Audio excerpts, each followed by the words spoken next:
Okay, good afternoon, ladies and gentlemen. It's 5 o'clock, and welcome to our April Committee of Adjustment meeting. Anyone present, for everyone's information, we'll generally deal with each application according to the order of the agenda. Extra copies are available on the back table there. Anyone present who wishes to speak in support or against an application, as well as anyone with questions or concerns, will have an opportunity to speak. The committee will make the decision following each application. If there is anyone present who is not an applicant or an agent but is interested in the decision of the committee, you may file your interest with our Secretary Treasurer. Please list the file number, your full name, and mailing address. Copies of the decisions are automatically sent to the applicant and the agent within 15 days of the meeting. Only the applicant, the minister, a specified person, or any public body may appeal decisions in respect to applications for consent or minor variances to the Ontario Land Tribunal. Decisions are final if there are no appeals 20 days after the committee's decision. May I remind everyone that we are being recorded and to mute your devices, as well as if you wish to speak to an application, make your way to the podium at the time. Ensure the mic is on and state your name for state your first and last name for the record. So the first order of business, we will welcome Councillor Van Passen and Councillor Very to our meeting as members of the committee, temporarily maybe. We'll see how that goes. Welcome.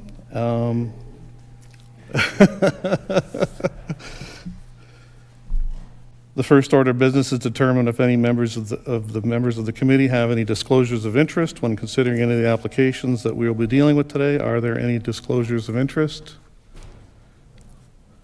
Seeing none. Have all the members received the minutes of the previous meeting? Are there any errors or omissions? And I do have a couple of notations on a couple of items of last month's meeting. So under the application ANPL 2023330 in the name of Jennifer Caterino, we had a tie vote, so the tie was a loss of the motion. The applicant had asked to have it referred back to planning staff, so that it will be coming back to us in May by request of the applicant. So that there's been no decision on that application at the time. It'll come back in May, and that's when we'll take care of that piece of business. Under item 5.5 of the minutes, there's a typo in the square meters and acreage. We're going to confirm with staff and have that corrected. And also the adjacent property address seems to be incorrect. It seems to be 1072 East Quarter Line Road. We're going to confirm that and have that corrected. And 5.6 of the minutes, there was no decision noted on the application, on the minutes. It was supposed to have the word carried put in there, and that will be added and corrected. So that being said, everyone, can I get a motion to adopt the minutes as amended? Councillor Very, thank you. And a seconder? Phil? Thank you. All in favor? Linda? Yes. Thank you. Okay.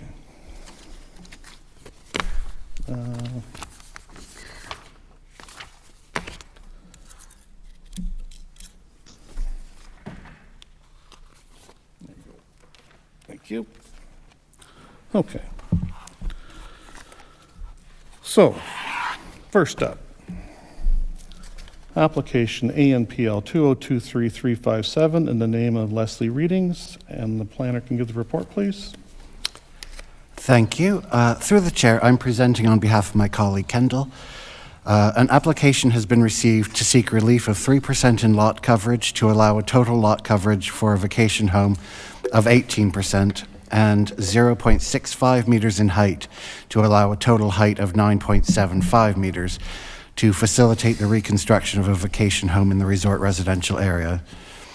This file was previously referred at the February 21st meeting due to missing information noted by the zoning administrator, which has since been provided. The subject lands are located on the south side of Woodstock Avenue, west of the intersection with Conductor Lane and Woodstock Avenue in Port Rowan. The area of the subject lands is approximately 630 square meters, with approximately 12 meters of frontage on Woodstock Ave. The lands are occupied by a single-story cottage, resulting in a lot coverage of 17.9%. This application intends to facilitate the reconstruction of the existing vacation home. The official plan supports its reconstruction and is the professional opinion of staff that the proposed development meets the overall intent and purpose of the official plan, and specifically the Lakeshore Special Policy Area Secondary Plan. The LPRCA has confirmed that this application is consistent with Section 3.1 of the PPS. The relief sought is considered to be relatively minor and would meet the overall intent and purpose of the zoning bylaw. In summary, it's the professional opinion of staff that proposed development meets the overall intent and purpose of the Planning Act, the provincial policy statement, official plan, and zoning bylaw, and that the 4 tests of a minor variance have been met. Staff support this application and recommend that it be approved. Thank you. Okay, thank you. Is there an applicant or agent in attendance? Okay, we'll get to you.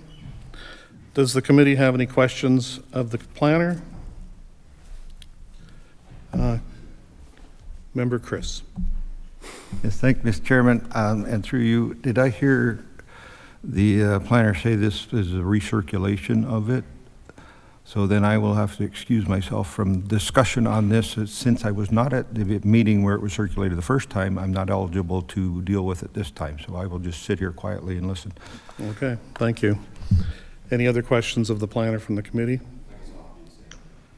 Okay, yeah, okay, and that's leaves 3 members, so we still have a quorum for this application. Thank you. Any other questions of the committee to the planner? Does the applicant or agent have anything to add? Let's just hit the button on the right. My name's Len Gerard. I'm the applicant, and Ms. Reddings is here as well. We're just here to respond to any questions that the committee might have. Okay, thank you. Does the committee have any questions of the applicant?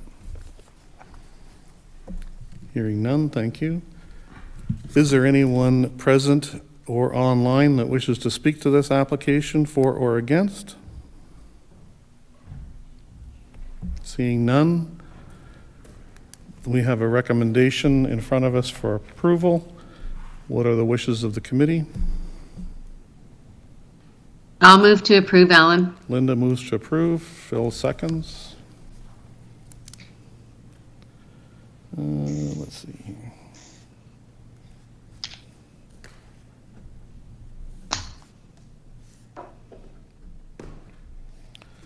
So file number ANPL 2023-357 in the name of Leslie Readings in accordance with section 45(1) of the Planning Act. The requested relief is deemed to be appropriate for the proposed development, minor in nature, and maintains the general intent of the official plan, the zoning bylaw, and that no public input was received and therefore has not been considered as part of this application. All in favor?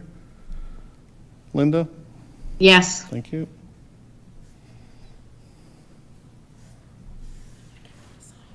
Sorry? Okay.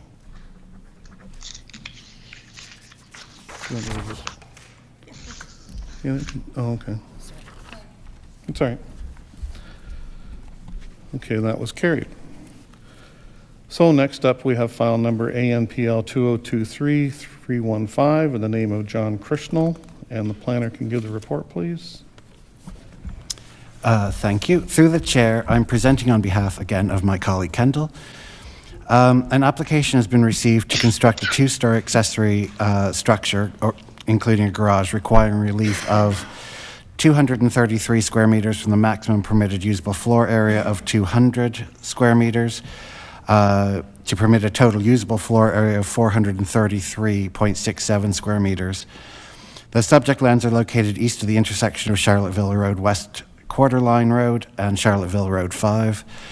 on the south side of Charlotteville Road 5. The area of the subject lands is approximately 14 hectares, with approximately 206 meters of frontage on Charlotteville Road 5.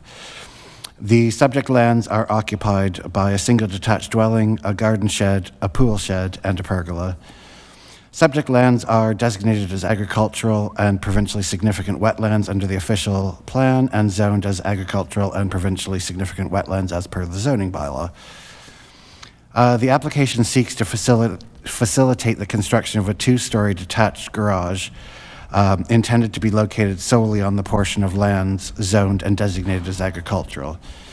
The structure will have no impact upon the portion of the land zoned and designated as provincially significant wetlands, and the LPRCA have raised no concerns with the application.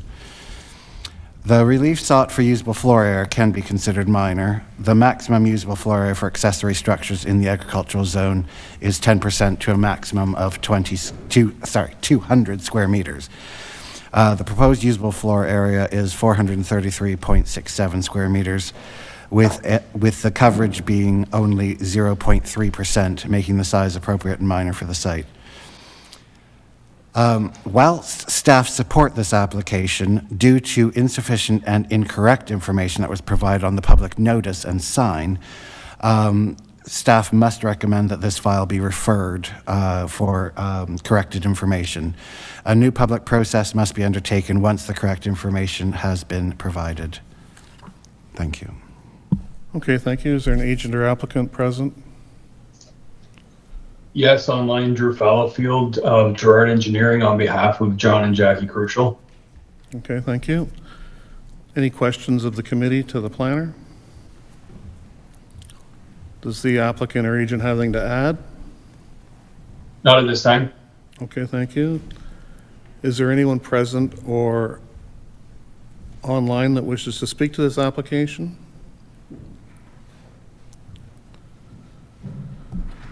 Anything further from the committee? So we have a motion or a recommendation to refer on this file. Can I get a motion from the committee, please? Councillor Chris?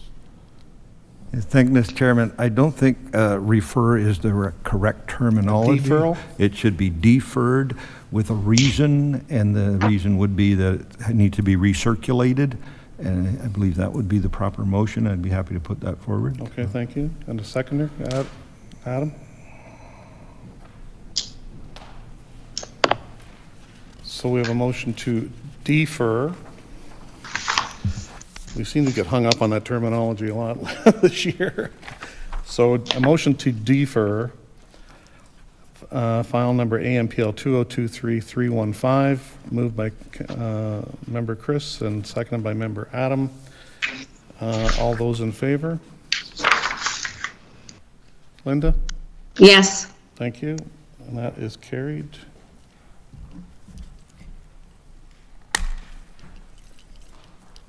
I didn't stamp the other one.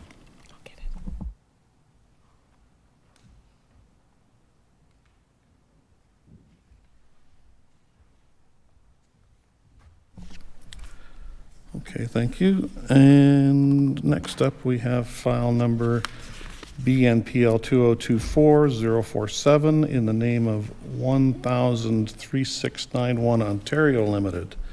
And the planner can give the report, please. Thank you.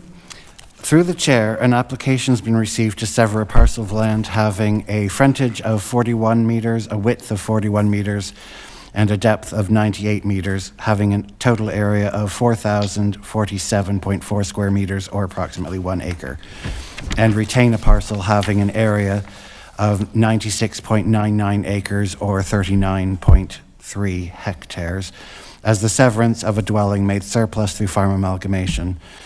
The consent application is being reviewed concurrently with a zoning amendment for the retained lands to remove a single detached dwelling as a permitted use in the agricultural zone.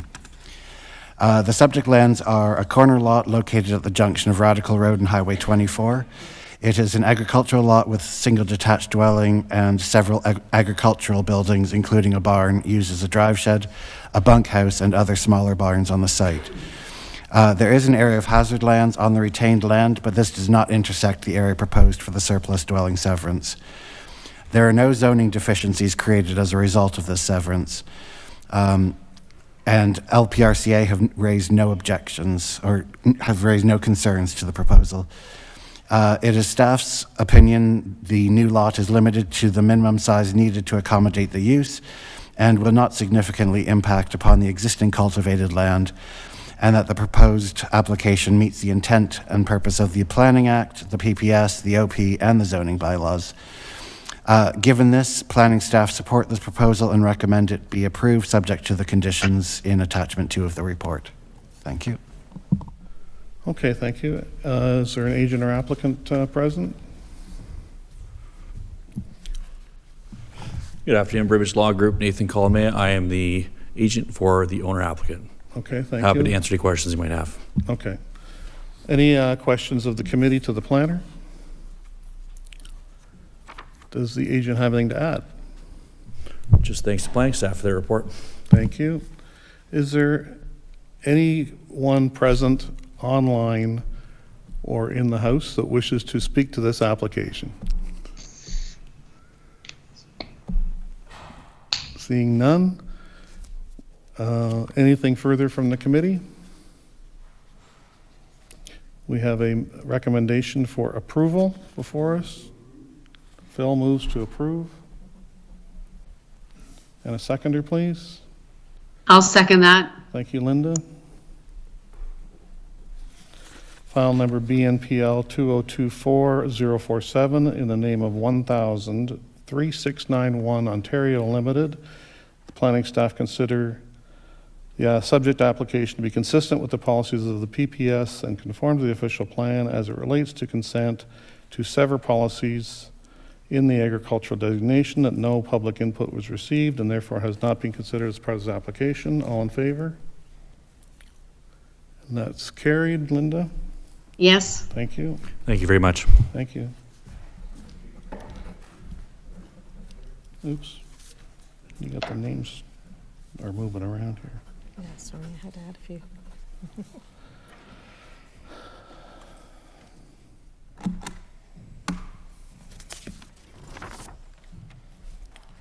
Okay, so next up. Next up, we have two together, correct? Okay. So file number BNPL 2024048 and ANPL 2024075 in the name of Henry and Mary Jane Freistack. And the planner can give the report, please. Thank you. Through the chair, for BNPL 2024048, an application has been received to sever a parcel having a frontage of 41 meters, a width of 41 meters. That does not seem like the correct description for that one. My apologies. That looks like the description from the previous.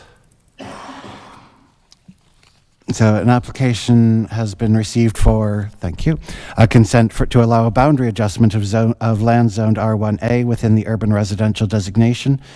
The land would measure 30.48 meters in width and 18.68 meters in depth and have a total area of 559 square meters. The lands to be added to the existing residential lot located immediately adjacent to the west, which should actually say east, municipally known as 25 Robinson Road, with the roll number 3310-33060306481.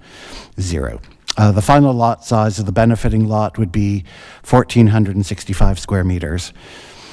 For the ANPL 2024075 for a minor variance, an application has been received to seek relief of 11.3 hectares in lot area for an agricultural lot to allow a total lot area of 28.7 hectares as a result of a boundary adjustment. The subject lands are located on the western side of Robinson Road to the northwest of Waterford. The lands are zoned agriculture, hazard land, provincially significant wetlands, and urban residential type 1 or R1A.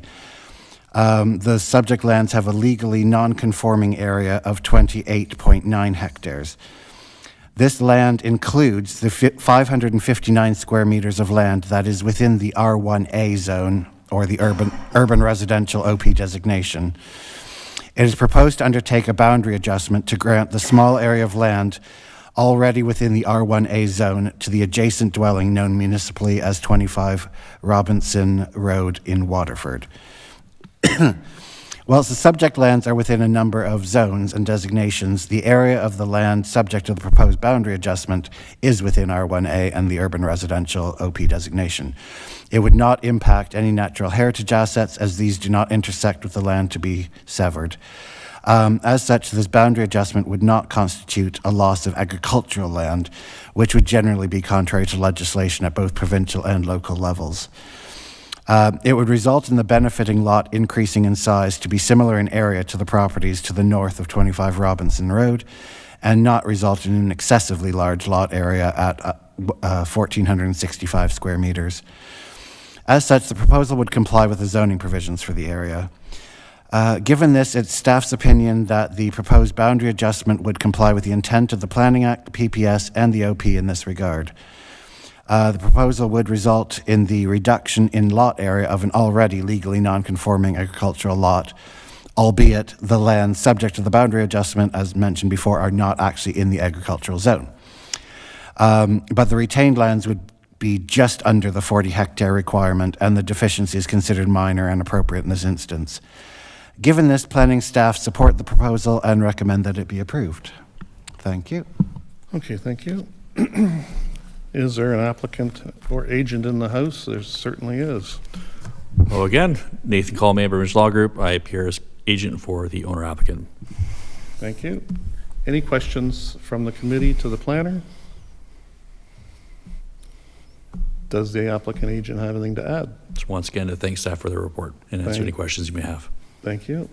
Is there anyone present in the house or online that wishes to speak to this application for or against? Hearing none. Anything further from the committee? We have a recommendation for approval, and we will do them separately. So we will start with file number BNPL 2024-048. Can I get a motion from the committee? I'll move to approve, Alan. Thank you, Linda. And a seconder?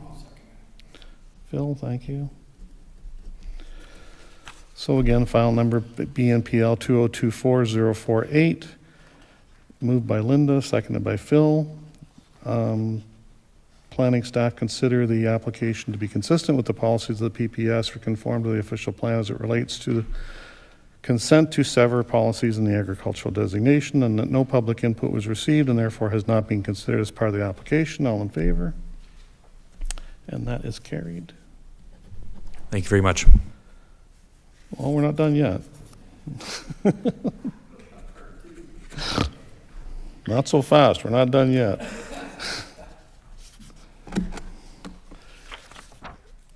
And ANPL 2024-075, a motion to, a recommendation to approve, moved by Adam, seconded by Chris.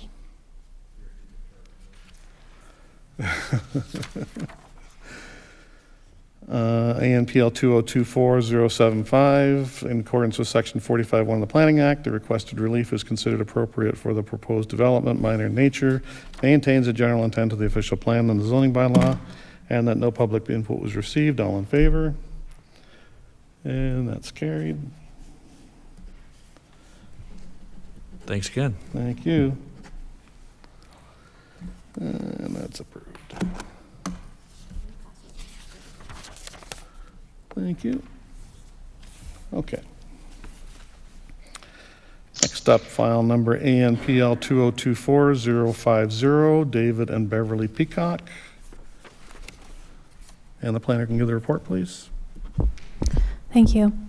Through the chair, an application has been received to recognize the deficiencies created through severance applications BNPL 2023-134 and 133, requiring relief of 140 meters from the required lot frontage of 180 meters in the development zone to permit a lot frontage of 40 meters. The subject lands are located northeast of the intersection of 14th Street and Norfolk Street North, or Highway 24. As noted, this was subject of 2 earlier severances, which were approved by the Committee of Adjustment on June 21st of 2023. The result of this exercise was retaining the parcel having an area of approximately 89 acres and 40 meters of frontage. A condition of approval was placed requiring that a minor variance be sought and approved for the deficiency in this lot frontage.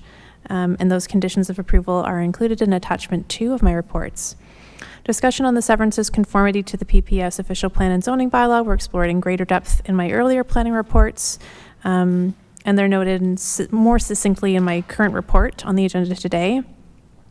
In evaluating the 4 tests of a minor variance for a deficiency in lot frontage, must take into account the existing de facto use while also recognizing the parcel's development potential and overarching policy direction. When taking into consideration the requirements placed on the subject lands at the time of the severance application, the fact that no further technical concerns have been raised by department staff for the subject minor variance and the overall context for the current use and future potential development, it's my professional opinion that the proposed development meets the 4 tests, and I'm recommending it for approval. I'm available for questions. Thank you for your time. Thank you. Is there an applicant or agent present? No? Any questions of the committee to the planner?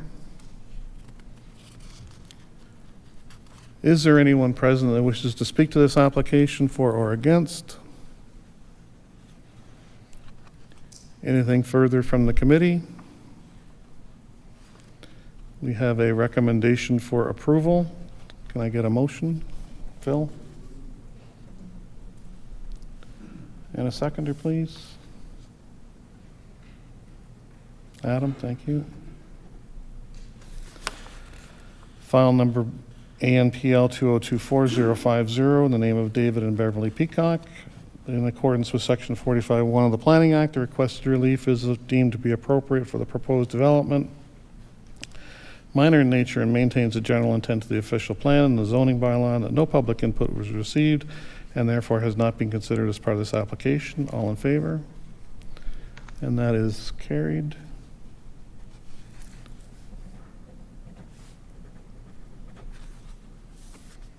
And approved and passed. Thank you. And so again, we have 2 together.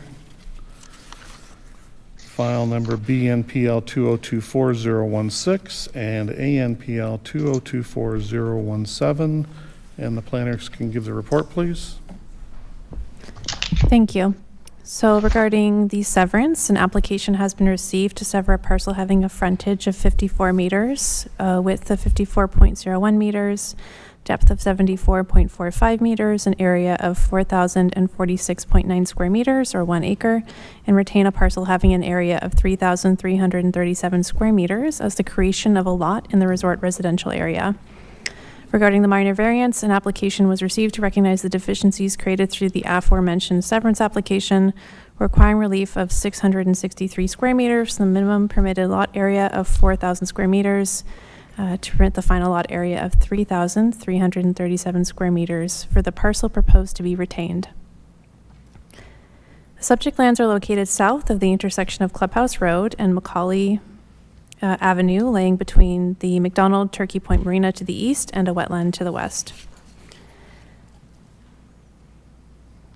The subject lands are currently occupied by an existing dwelling, and included in the submission was a planning justification letter included as attachment 3 to my report. The lands are designated resort residential. They are within the Lakeshore Special Policy Area Secondary Plan and are zoned resort residential. They are also within the LPRCA's flood hazard. And regarding natural heritage features, they are adjacent to provincially significant wetland and are within an area of natural and scientific interest. Through Section 3.1.1 of the Provincial Policy Statement, Development shall be directed away from hazardous lands adjacent to the shorelines of the Great Lakes St. Lawrence River system, which are impacted by flooding hazards. Similarly, Section 3.1.2C of the PPS does not permit development and site alteration in areas that would be rendered inaccessible to people and vehicles during times of flooding hazards, erosion hazards, and/or dynamic beach hazards, unless it has been demonstrated that the site has safe access appropriate for the nature of the development and the natural hazard. The official plan provides guidance on the development in the resort residential designation, noting that the Conservation Authority will be consulted on proposals for development. The LPRCA has provided a comment, including an attachment 1, stating that the proposal is not consistent with section 3.1 of the provincial policy statement. The official plan states through section 6.8.1 that in the event of a conflict arising between the official plan and the secondary plan shall prevail. Section 11.3.2.3 of the secondary plan contains land use policies for the resort areas. It specifies through subsection H that there are environmental sensitivities in the resort areas, and through subsection G that limited new residential development in the form of infilling shall only be permitted within the resort area of Normandale. As this lot is located in Turkey Point, infill development for this lot is therefore not consistent with the secondary plan, and recognizing the LPRCA's feedback, the PPS. As a result, planning staff are recommending refusal on this basis. If it is the will of the committee to approve this application despite this policy direction, there are additional official plan considerations which have been outlined in my report more fully, and this affects consent to several applications across Norfolk County, so it outlines why something like an EIS and an archaeological assessment would be required as conditions, but we'll leave it at that for brevity. Thank you for your time. I am available for questions. Okay, thank you, and you're the agent, and we'll get to you in a second. And I'm sorry, your name is again? Chris Nunn. Chris Dunn, thank you, Chris. Any questions from the committee to the planner? Member for Chris. Yes, thank you, Mr. Chairman, and through you to the planner. I got some questions about the special policy for that area. My understanding of the special policy for the Hamlet residential is you can't ask for full-time permanent residents anywhere in there except for Normandale. We'll think about it there. It doesn't say that there's no development allowed anywhere in the special policy area. Now, I just have a historical improper understanding of that policy, or should I go reread it? Through the chair, so it's affecting the resort residential. I think you might have said the Hamlet residential. I'm sorry, resort residential. It's okay. Yeah. I can read the policy and we can go from there. Okay. But one thing I would clarify is, notwithstanding the direction of the Lakeshore Special Policy Area in regarding planning policy, we are always beholden to the province. We're looking at section 3.1.1 and 3.1.2 of the provincial policy statement. And in this case, the LPRCA stated it's not consistent with that provincial policy. Well, I was going to bring that one up next. Sure. There is a policy at LPRCA. I don't know if their staff forgot about it, but it is, I did actually write this down somewhere. Safe access. It's policy resolution A 7817. The requirement for safe access is deemed to be satisfied by the Norfolk County Safety Strategy for Long Point and Turkey Point. So they understand that Norfolk County has a policy in place to deal with the safety of the residents, and they do allow development in those areas according to that policy. So I don't know if somebody missed that, or but it comes up quite often because there are a few houses in Turkey Point already, and they all exist under the same conditions. So the county has a plan in place. LPRCA recognizes that. So, you know, maybe we got to talk to them again too. But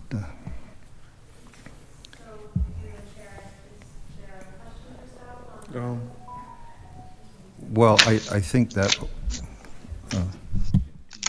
Sorry, so through the chair, is there a technical question you have for planning staff at this time regarding that particular point raised about sorry, you said there's a safe access policy. Is that an LPRCA policy that you're referring to, or a provincial policy statement policy?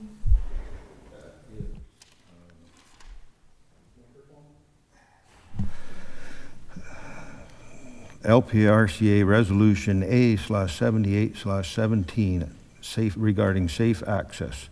The requirement for safe access is deemed to be satisfied by the Norfolk County Safety Strategy for Long Point and Turkey Point, and that is in reference to the PPS 3.1.2.c. So that is their solution to that requirement under the PTS.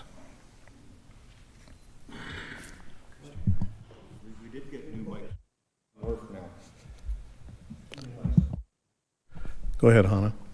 Okay. So if it be the will of the committee, we could bring that to the attention of the LPRCA and seek feedback on that item. That is one approach we could take. What I would also note is the comment provided by the LPRCA indicates that, and I can read it, that through their own regulation on the permitting side, it doesn't appear that a permit would be possible.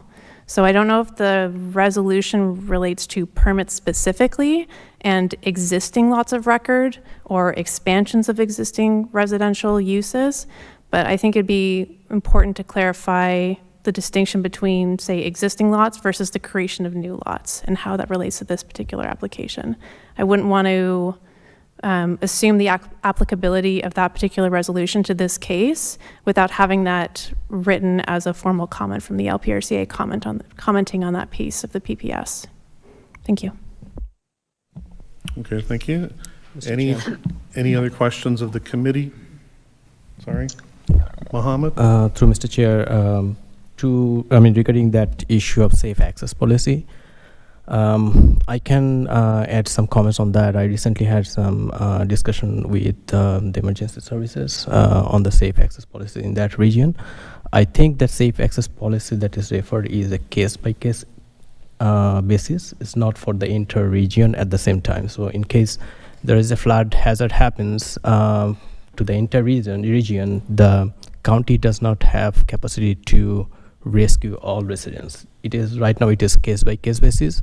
If there is anything happen to any individual residents, council has services that can be available.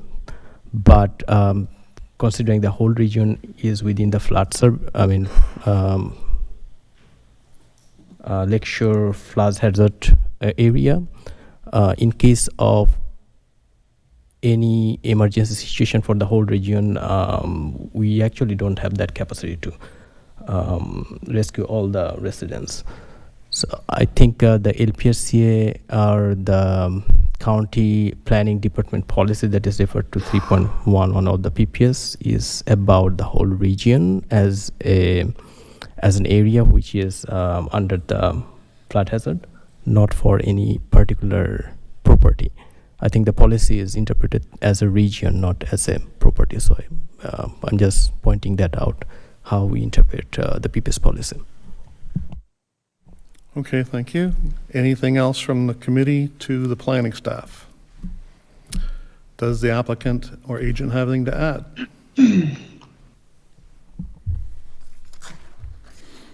Okay, so it's can I ask for a point of clarification about what the safe access issue is with respect to this property? Is it a question of if there's a water issue or a fire, or what is the magnitude of that? What's the extent of that? Hannah? So I could try my best to summarize what the LPRCA has provided as a comment in regarding safe access. It is also attached in my report in full. So just reading. They articulate the overall intent of Section 3.0, protecting public health and safety of the PPS, is to reduce the potential public cost or risk to Ontario's residents from natural or human-made hazards. They pull the language in my report and the PPS of Section 3.1.1 and Section 3.1.2. articulating what the requirements of those policies are. They reference the MNR's Great Lakes and St. Lawrence River Shorelines and Large Inland Lakes Technical Guide from 2001, which provides a consistent and standardized procedure for the identification and management of Great Lakes, St. Lawrence River shorelines within the province of Ontario. It states the subject lands are prone to flooding from Lake Erie, and at this location, the property during times of flooding will be inundated with approximately over 1 meter of floodwater, and the path for access and egress is inhibited by the floodwaters, ultimately putting the occupants and the emergency responders' lives at risk during a Lake Erie storm event. The depth of flooding is considered unsafe by the technical standard and not appropriate for the nature of the proposed development. The proposed development creates a new hazard and creates the risk to public health or safety or property damage, and is contrary to the provincial vision for land use planning provided in the provincial policy statement. LPRC staff acknowledge that the community of Turkey Point contains many residential units. However, the technical guide highlights that the presence of existing development is not to be used as justification for increasing or intensifying development within areas subject to flooding. The intent of the policies is to direct development away from areas from natural hazards where there is unacceptable risk to public health or safety or of property damage, and do not create new hazards. And as such, they are advising it is not consistent with section 3.1.1A and 3.1.2C of the provincial policy statement. And then there's additional discussion on their O regulation, discussing development, and then the role of a permit, but we'll just stick to the PPS piece. Can I ask also if in making that opinion that someone actually attended at the property from Long Point to meet with the applicant?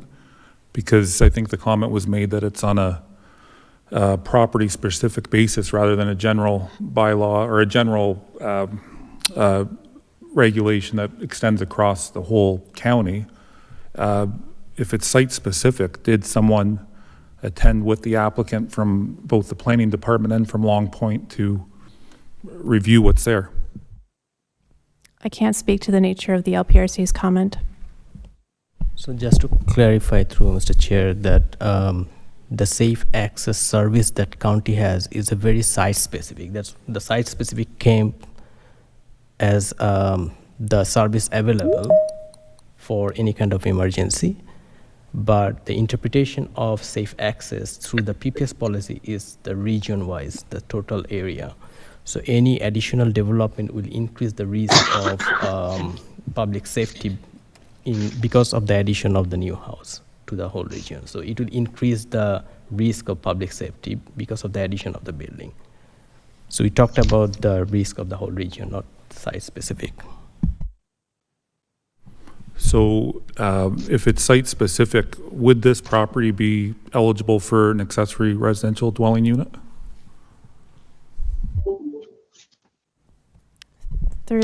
Sorry, do you want to go ahead? Okay. Through Mr. Chair, an accessory dwelling unit is only possible when you have a primary dwelling unit. So in absence of a primary dwelling unit, there is no accessory dwelling unit. And I believe in residential RR zone, accessory dwelling unit is not permitted, right? I think it would have been useful, and this has been an issue with past applications for staff to actually physically, like in the old days, be there to see what's there. If you took a site visit, anyone on the committee that's had the opportunity, it's a high elevated piece of land. The report in the general characteristics, the site characteristics, it's a bit misleading in the fact that it says it fronts onto Turkey Point Road. It's approximately 2 kilometers away from Turkey Point Road, and it doesn't have any, to the northwest is Turkey Point Provincial Park, and that's also inaccurate. It's about 3.5 kilometers away from Turkey Point Provincial Park. So you get this setting right away with this in the report that suggests it's in a highly sensitive area, and that's certainly not the case, especially with the park. It's quite a distance from those things. It's zoned right now resort residential. We're not asking for a alteration to the zoning from a hazard land or provincially significant wetland or any other designation. It already meets the zoning. And when you look at what the Long Point and the 3.11 of the provincial policy, it says generally be directed away from areas of hazardous lands, there are none on this property and there are none near it. There is marshland across the road, but that marshland's privately owned. It's not going to be developed.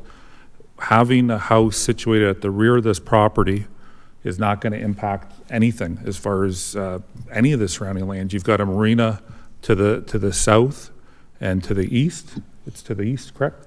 And you've got thousands of vehicles over the course of a summer, or thousands of boats potentially coming and going, 740 boat slips, trailers, Potahawk. The fire hydrant is located near that marina, and I believe we provided a photograph of that. So I don't know what the reasoning for the county to have a fire hydrant at the end of a street or road that is potentially a safety hazard. That's a waste of good taxpayers' resources to even put it there. The fact that it's situated there and the fact that you've got a very large business operation at the end of that street suggests to me that there's no safety issue. My client and previous owners, he checked with prior owners that can attest all the way back to 1967 that there's never been any flooding issue. There's been some water, but nothing of a serious nature that would pose any type of a safety hazard. This committee has approved several recent severances in the Turkey Point area, and if this is a safety issue for that whole area because of the distance to the water and that, I'm not sure why the committee would be in a position to approve it for all those other properties. What we're doing here is taking a piece of land that has lawn on it. It's cut. It's used and inhabited by people on a daily basis. The kids play there. The children played there when they were younger. There's a man cave of sorts at the back that are used. There's nothing there that would be altered in any way by allowing another dwelling on that property. The mayor recently made the comment that we're having a housing crisis. We've got a piece of land, probably one of the largest plots of land in Turkey Point, that can be developed in a sensible fashion, in a safe fashion, no issue with safety, and we've got the planning recommendations that it not be approved. It just doesn't make any sense from so many perspectives. Again, I just want to reiterate, when Long Point points out that there's concerns about unacceptable risk, there's minimal risk, there's not unacceptable risk, there's no provincially significant wetland, there's no natural features that would be affected by this, there's no wildlife. If there's a deer or something on the lawn, that could be all the houses down that street. They're affected to the same extent. I'm not sure there's any reason why that this application should be not approved. Okay, thank you. I think you've made your argument. Is there anything from the committee to the applicant agent? I just have some comments on the application, Alan, but not necessarily a question. Why don't we come back to you on that with Okay. after our motion's on the floor? Okay. Is there anyone present or online that wishes to speak to this application? Hearing none. We have a motion or recommendation for refusal before us. Can I get a motion for that from the committee or propose an alternative? I'll move to approve the application. Okay, and you have some comments, Linda? I do. Oh, just a second, I got a seconder.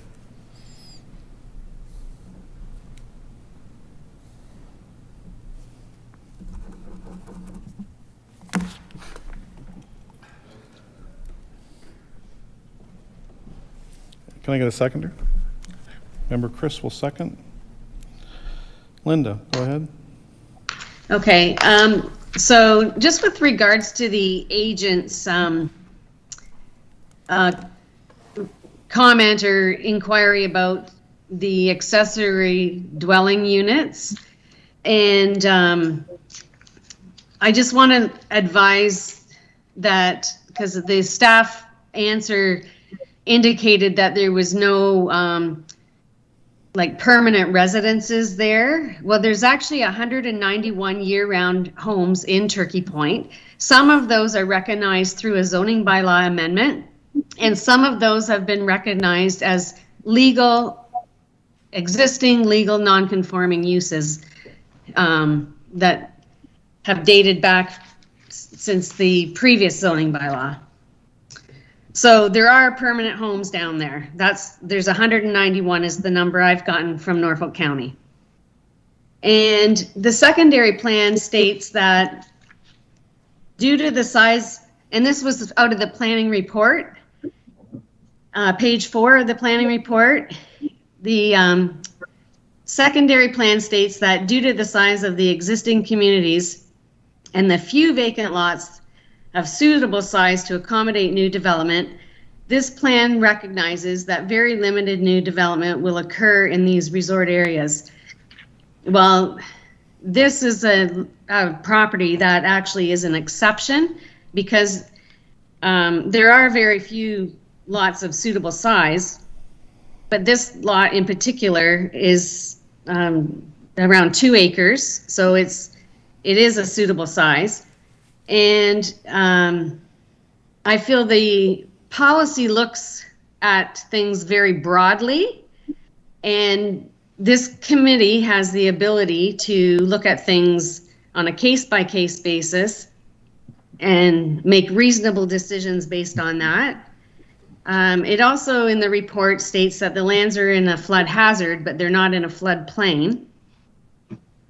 And the one of the attachments that I think was provided by the applicant indicated that there were originally 2 lots at one time on that property that have merged. Now I've looked back at some of the other properties in Turkey Point and things that have come before the committee, and I'm not suggesting that they're precedent setting, because applications are to be reviewed individually and on their own merits. So I don't feel anything is precedent setting. But there was on Ridgewood Drive in Lockmore, and I'm very familiar with these properties because I actually live in one of the year-round homes down there. And so recently, and I couldn't find the report. I looked back what was available online, and I was unsuccessful in locating it. But Ridgewood and Lockmore, fairly recently, there was a severance, and there is now a new vacation home on the severed property. Also, there's one at 210 Cedar Drive in Turkey Point, where a boundary adjustment was done in 2021. And it's my understanding that prior to the boundary adjustment, there was a severance of those 2 properties, but I couldn't locate that either. And also past the Sandbar Restaurant, which I think is still Cedar Drive down there, we created three new lots where there's now 2 new homes standing on those 2 lots. And that was in the last few years as well. So there have been severances done down there, and I feel that this particular application doesn't fit into the policy box and seems to be an exception for like lot sizes in Turkey Point. And I actually am in support of this application. Okay, thank you, Linda. Anyone else, the committee have any comments?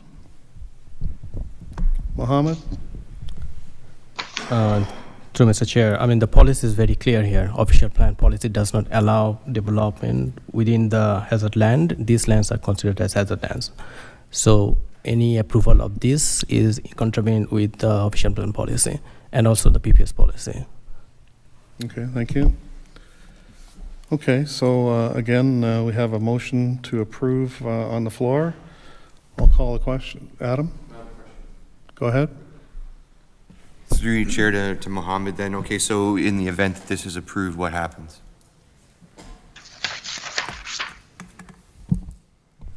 If it approves, then it approves with a reason, and that might not be consistent with official plan and PPS policy. Yes, I understand that part. What I'm saying is, okay, so then what? Does it go forward anyways? Or because it's not consistent with the PPS, is there something that prevents this from going forward if it's approved? Through Mr. Chair, there is no appeal right to any public. The appeal right is only to the county and the applicant for minor variance. But it is, I mean, this application has been reviewed by the professional planners and also by the technical experts of LPRCA, and they provided their comments. And we always try to maintain our recommendation based on the PPS policy and our official plan policies. That's what we all can say probably from a staff perspective. It is up to the committee who will decide. Okay, thank you. Sorry, we have a motion on the floor, and that's where we're at. So I will call the question. All those in favor of the motion that's on the floor as it is? And that appears to be, and Linda, you're in favor of that? I'm in favor, yes. That carries.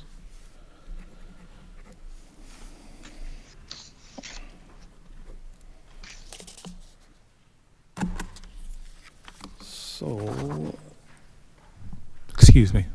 on the minor variance, file number AMPL 2024-017, again, we have a motion, a recommendation for refusal.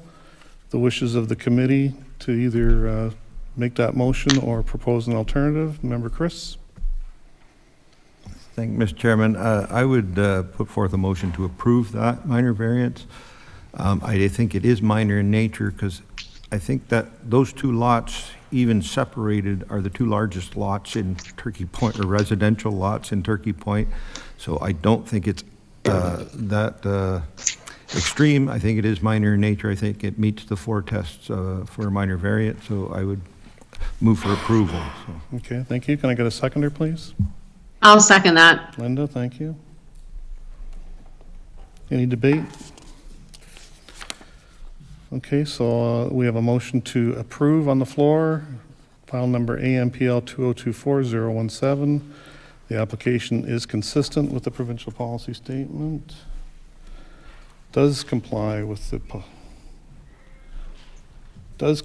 policies of the Norfolk County Official Plan and the Lakeshore Special Policy To Area. Mr. Chair, Andrews probably want to say something. We just need to clarify. We're not actually saying it is in compliance with those. You're approving regardless of it being in non-compliance. So we need the reason for why. We need a reason there for why the interpretation from staff is considered something that, and LPRCA is considered something that can be put aside. So we need some sort of rationale, reason for why you're finding against recommendation when it's involving official plan and provincial state level policy. Okay. Because the remit of this council is directly with zoning bylaws. Right, I'll ask the So we mover. need a specific reason for why. I'll ask the mover if he can provide us with a brief reason that we can add to the decision here. That the application be approved because the application does conform to the general intent and purpose of the official plan. I think we've discussed that, and I think Member DeHaan Crandon has done a great history of that. The application does conform to the general intent and purposes of the zoning bylaw. The application is desirable for the appropriate development of the lands, and the application is minor in nature. Okay, thank you. Got all that? Okay, where were we? All in favor? Yes. And that is carried. Let's see.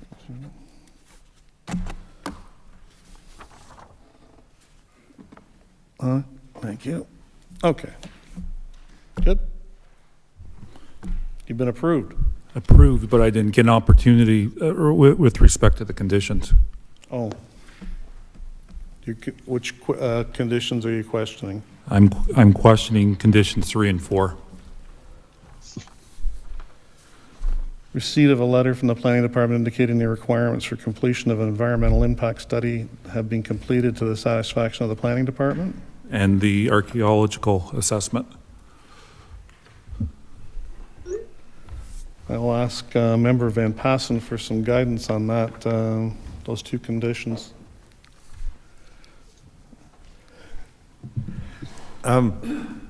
They are conditions that I may or may not agree with, but they are required. The staff have run the archaeological assessment. There is a provincial screening tool, I believe. They're the experts, not me, and if it passes that test, if you went behind this property, I don't think you'd need one because there's not a shovel full of dirt in the property behind this. It's not been touched in the last 50 years, but I think this is original soil in this one little parcel. And what was the other one? Sorry. Environmental impact study. Again, those are the, because it is, now they just changed the rules from the province a month ago, or the beginning of this month, but it's within a certain distance of there, and they do, and you might know this better, but don't they require that if it's within 120 meters of the provincially significant wetland? So is it in fact within 120 meters from the? It is just adjacent to the property. Pardon? It is just adjacent to the property. Across the road, you have PSW. Is that provincially significant right across there? Okay. Yeah. But some of those, the provincial tests, to my understanding, some of that is discretionary. It's a subjective interpretation. Through the chair, the two triggers which affect the EIS are its location within an ANSI, that is a natural heritage feature, and proximity to the PSW, so it's within 120 meters. That's a requirement of section 3.5.1 and 3.5.2 of the official plan. Through section 9.71, the ability to waive that is at the discretion of the director of planning or designate. That has not been done at this time. And the requirements for an EIS is also consistent with the provincial policy statement. I just have a question, Alan. Go ahead. Just of staff. So you said that it could be waived at the discretion of the director of planning. Does that mean that at this time the applicant could still go and ask for that to be waived? Through the chair, that is correct. Okay, thank you. That's what I would suggest, the route you take. Okay? So it's passed as it's, the motion's already passed anyway. Okay? Thank you very much. Okay, thank you. Okay.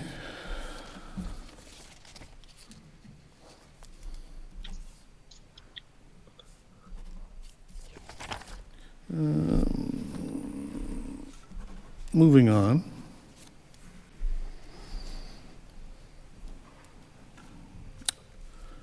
Combined applications again, yep. File number BNPL 2024001 and ANPL 2024052, and the planner can give the report, please. Thank you, Chair. I'm just waiting for the PowerPoint to start up.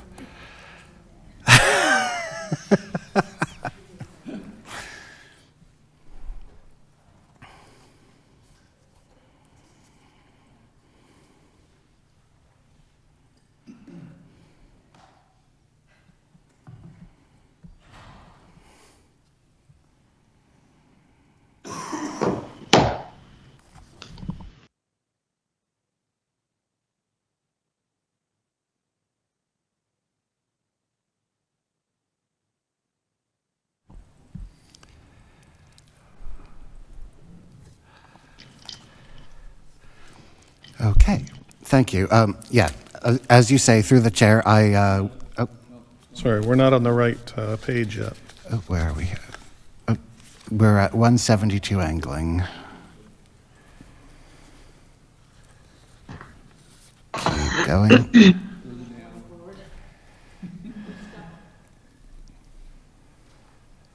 You're frozen on,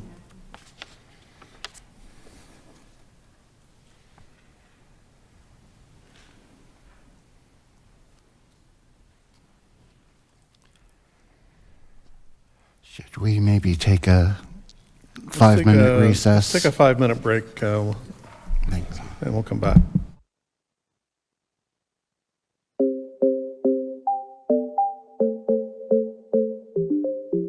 Hi, I'm Mayor Amy Martin, and I'm here with the Director of Planning, Tricia Givens, to talk all things about Norfolk County planning and development. Hey, Tricia, how are you?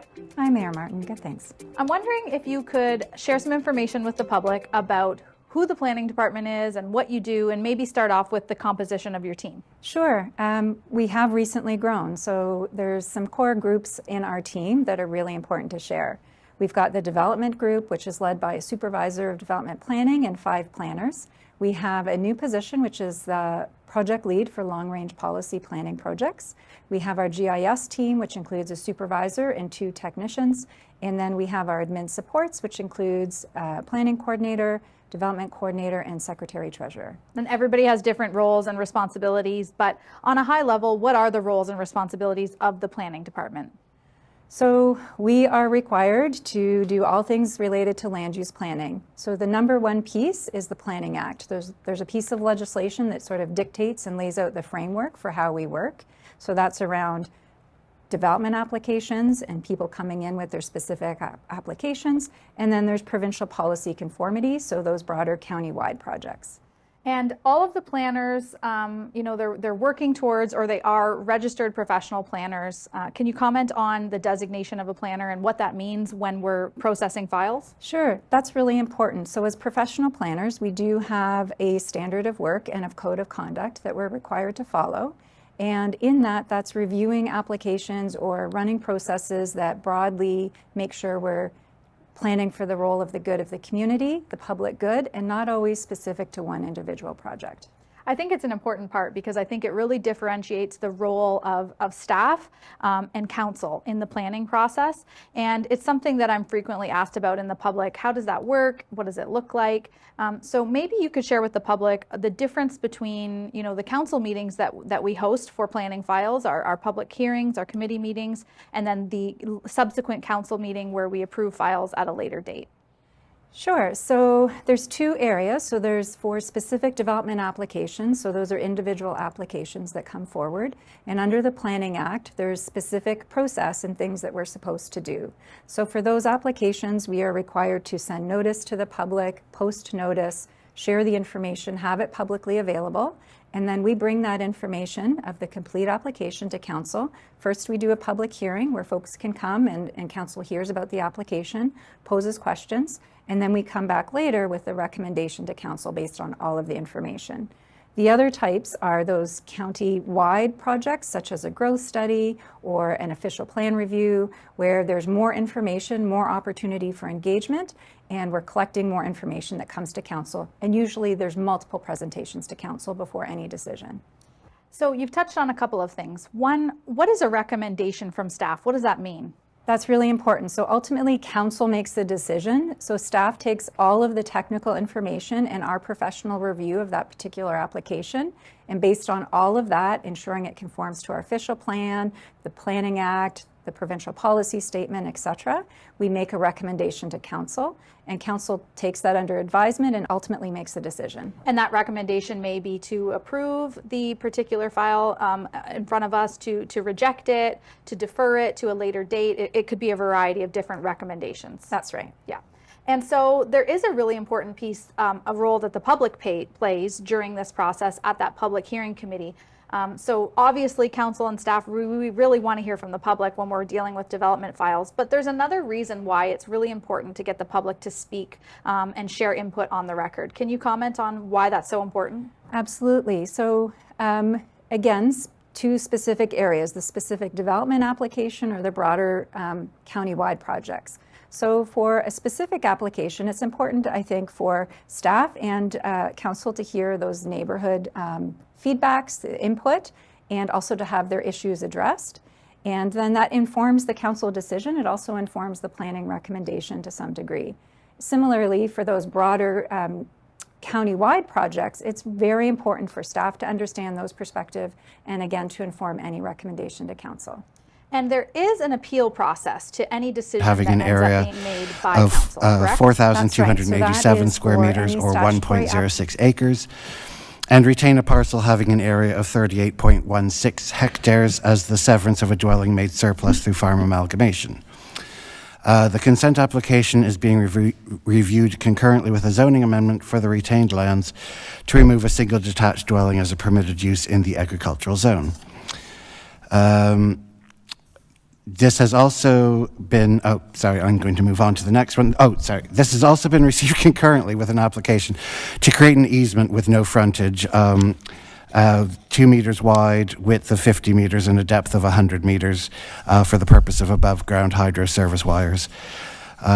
For the minor variance, an application has been received to recognize deficiencies created through severance application BNPL 2024001, requiring relief of 165 square meters from the maximum permitted usable floor area of 200 square meters to permitted usable floor area of 365 square meters. The subject lands are located on the eastern side of Angling Road, north of the junction with Concession 2 Townsend.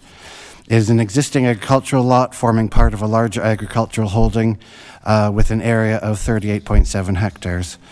There is an existing detached dwelling and 2 accessory structures for agricultural purposes identified as a barn and a shed.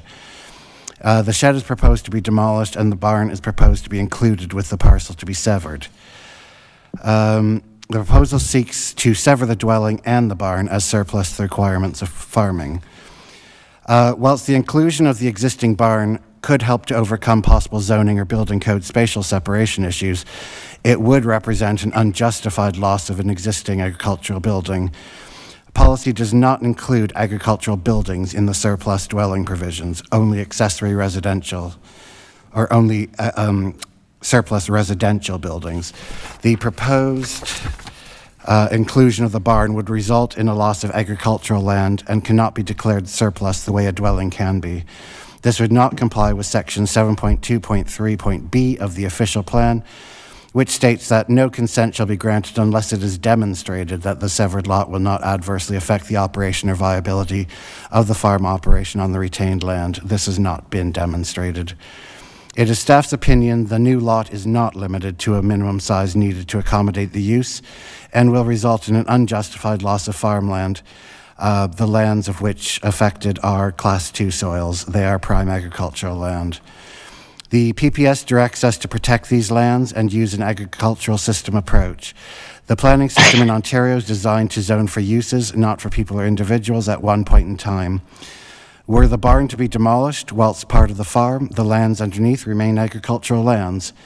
If the barn were to be demolished following the surplus severance, it would be sort of residential. Whilst buildings change over the years, residential lots rarely go back into agricultural or farming uses. The official plan directs that both the removal of agricultural land and the intrusion of residential uses into the agricultural land should be limited and highlight the need to protect prime agricultural land. This view is supported in sections 6.7.1 and 7.2 of the official plan. Given this, the proposed application would not comply with the intent of the Planning Act, the PPS, and the OP in terms of consent to sever policies. The minor variance seeks relief of 165 square meters of usable floor area for an outbuilding accessory to a dwelling in the agricultural zone. However, it has not been demonstrated that the barn proposed for inclusion in the severance is accessory to the dwelling. From the information supplied by the applicants, it appears to have been in agricultural use.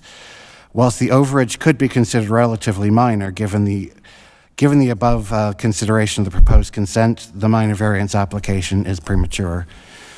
In summary, it is the professional opinion of staff that the proposed development fails to comply with the overall intent and purpose of the Planning Act, the provincial policy statement, official plan, and zoning bylaws in relation to consent to sever policies in the agricultural designation.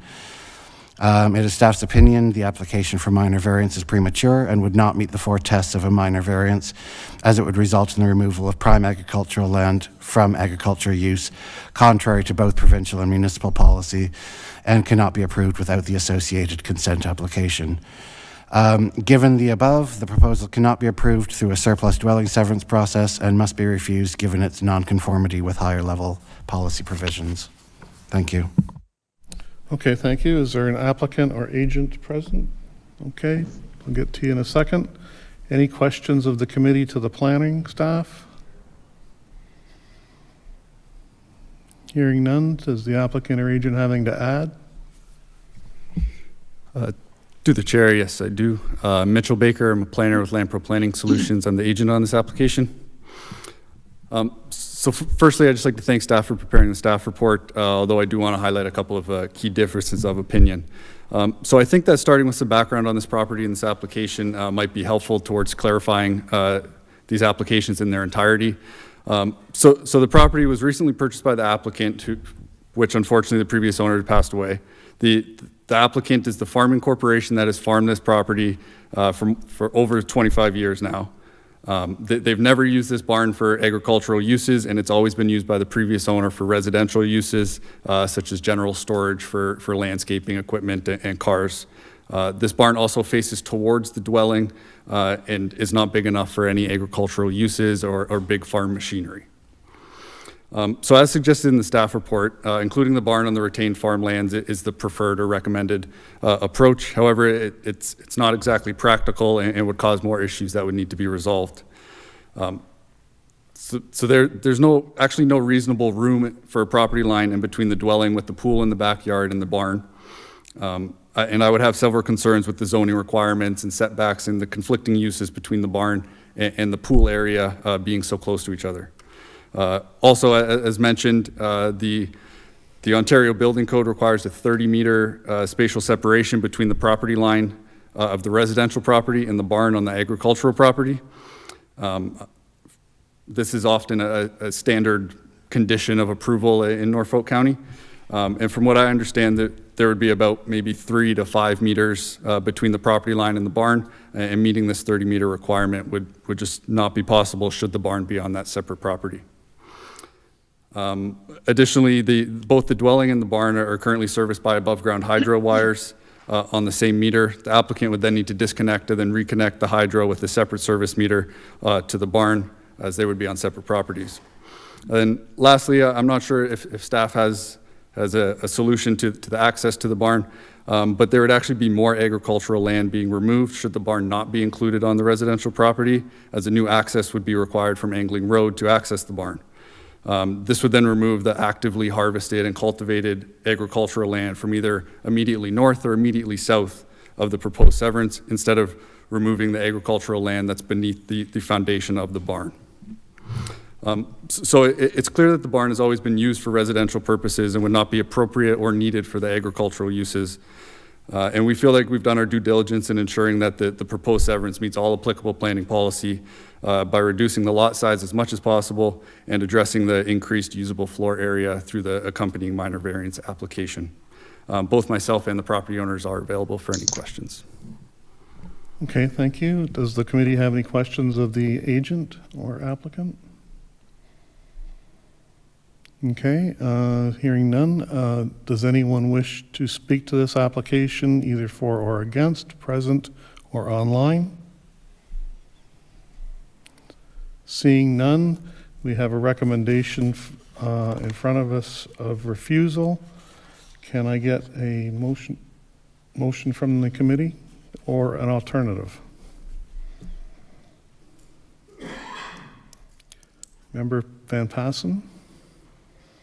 Yeah, I'm feeling bad today, Mr. Chairman. I keep disagreeing with our planners here on this, but I looked at that property. I can agree with the applicant. the best way to limit the amount of loss of actual farmland is to keep the barn attached to with the house. In order to access that barn with a new driveway, you know, you're going to be at least 20 feet wide and there's some trees, so you're going to be 30. You're going to lose 10 meters wide by over 100 meters deep to get around to the backside of the barn. You're going to lose like almost 1,000 square meters of what is actually now good productive farmland, rather than saving a barn, and if it's torn down and removed, it takes a long time to get that back to agricultural land. So I will agree that you know, we try to save as much land as possible, but I think by leaving the barn there, it does save the greatest amount of actual agricultural land, and it is best use of that building to reuse it. The current owners, I don't think they own a piece of equipment that would actually fit into that barn, the way modern agriculture is. So I would move that we approve the application. I'll second that, Alan. Okay, thank you, Linda. Comments or debate? Just, I have a comment, and I would agree yes too, because you look at the aerial shots of this property. The cultivated footprint is pretty close to the barn as it is, and you're not going to gain any more movable cultivated footprint. Way agriculture equipment, the size of it is, it's not going to. You can't get any closer. They're doing pretty good as it is. Andrew. Thank you. Through the chair, I just wanted to just come back to you, Councillor Van Passen. We have to be careful whether we're using agricultural land versus cultivatable land. Agriculture is what the policies all refer to. So whether it reduces the cultivatable area, which I believe is what you were discussing, in a way is not covered under the policies. It's the agricultural land, and that includes the land the barn's on, the land around the barn, the land accessing the barn. So in terms of policy, it is a loss of agricultural land. It's not necessarily a loss of cultivatable land, and it might, with its retention, result in more of a loss of cultivatable land, but that's not what the policy is designed there for. The policy is there because it's about agricultural land, not cultivatable. I think the second point is that... Just we're in debate of the motion that's on the floor. So normally we don't debate whether we have our information, and all the requests of staff have been made. But I will agree that that is why the committee is here, because if you read the provincial policy statement that was written by some bureaucrat living in an apartment in Toronto who got on the subway and went to the office, and he dictates out, just because somebody drew a line on a map that says it's agricultural land, that doesn't mean it really is. In the real world down here in Norfolk County, where we get our hands dirty and our feet wet, we know the difference between what is savable to grow food for the world instead of just what is a hypothetical line on a map. So I'm going to go with the real world solution and say, look, the best way to save the most dirt to grow your food is to let the house go with the barn rather than split in half. So the motion is on the floor, Mr. Chairman, so hope we can move on. Thank you very much. Any further debate or comment from the committee? I'll call. Yes, Alan. Go ahead, Linda. I was just going to say, just based on that, the relocation of the access would remove, I guess, cultivatable land, which I understand the policies look at things very broad, and Councillor Van Passen has just provided a great explanation.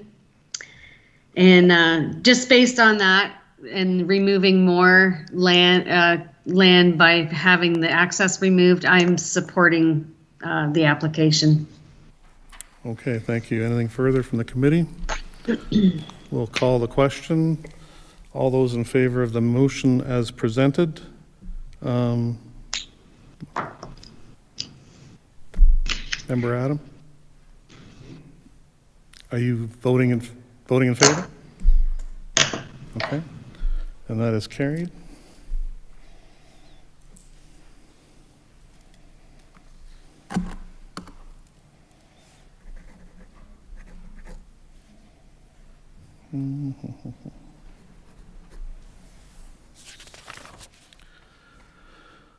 So the application on the minor variance, ANPL 2024052, the name of Magalay Produce. In accordance with Section 45(1) of the Planning Act, the requested release is appropriate for the proposal of development minor in nature and maintains the general intent of the official plan and the zoning bylaw, and that no public input was received and therefore has not been considered as part of this application. And I guess, again, we have a recommendation for refusal in front of us. Can I get a motion for that or an alternative? Councillor Van Passen is moving to... Yeah, I would move to approve it. It is, if I got it straight, it's a little bit, it is every guy's dream shop or garage to have in his backyard. It's a little bit bigger than a normal garage, but if that's the only thing, then I would move for approval. So. Thank you very much. Can I get a second, please? I'll second that. Thank you, Linda. Debate, commentary from the committee? Call the question. All those in favor? And that is carried. Yes. Thank you. Thank you.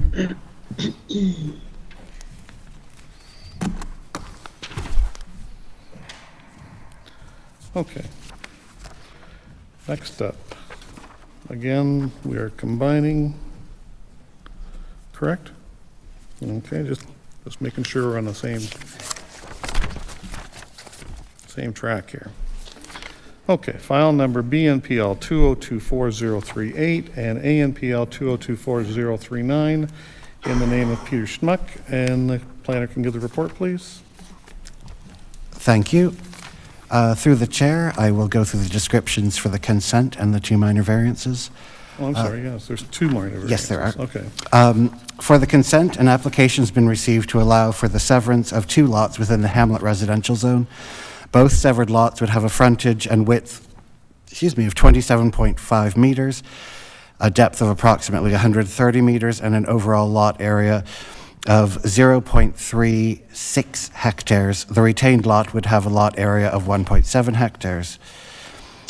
For the first minor variance, so ending in 039, an application has been received to seek relief of 430 square meters in Hamlet residential lot area to allow a lot with a total area of 0.35997 hectares and 2.5 meters in lot frontage to allow a total lot frontage of 27.5 meters following the consent severance. And then for the other minor variance ending in 070, the description is the same. An application has been received for relief of 430 square meters in the RH lot area to allow a total lot area of 0.35697 hectares and 2.5 meters in lot frontage to allow a total lot frontage of 27.5 meters following the severance BNPL 2024038. The subject lands are located on the north side of Concession 6 Townsend at the easternmost end of the hamlet of Bill's Corners.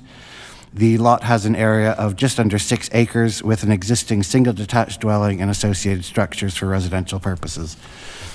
It is proposed to sever off 2 new building lots with lot areas just under the required 0.4 hectares. No new buildings have been proposed at this time. However, the application was supported by a hydrogeological report, an OSSD report for the existing dwelling, and survey drawings. Within the Hamlet residential zone, the formation of new lots is considered to be in accordance with the Planning Act, the PPS, and the OP. A minimum lot size of 0.4 hectares is required by the current zoning provisions. Both of the proposed new lots would be deficient by 430 square meters. Relief is sought to allow for these lots to have a total lot area of approximately 0.36 hectares each. This is a similar area to the 4 lots to the west of the subject lands and significantly larger than the lots on the south side of the road. The smallest lot sizes considered appropriate for properties with private servicing tend to be around the 2,000 square meters. As such, the proposed lot sizes are almost double this, and the relief sought can be considered both minor and appropriate, as well as providing adequate space for private servicing. The proposal would comply with the intent and purpose of the Planning Act, the PPS, the OP, and the zoning bylaws, and is recommended for approval. All 3. Thank you. Okay, thank you. Is there an agent or applicant present? Okay, we'll get to you in a second. Any questions from the committee to the planning staff? Does the agent have anything to add? Thank you, Mr. Chairman. My name is Scott Hanna, and I'm a land development consultant, and I'm representing the Smuck family. We're fully supportive of the staff report and all of the recommended conditions. I'm here to answer questions if I may. Thank you. Any questions from the committee to the agent? No? Is there anyone present or online that wishes to speak to this application for or against?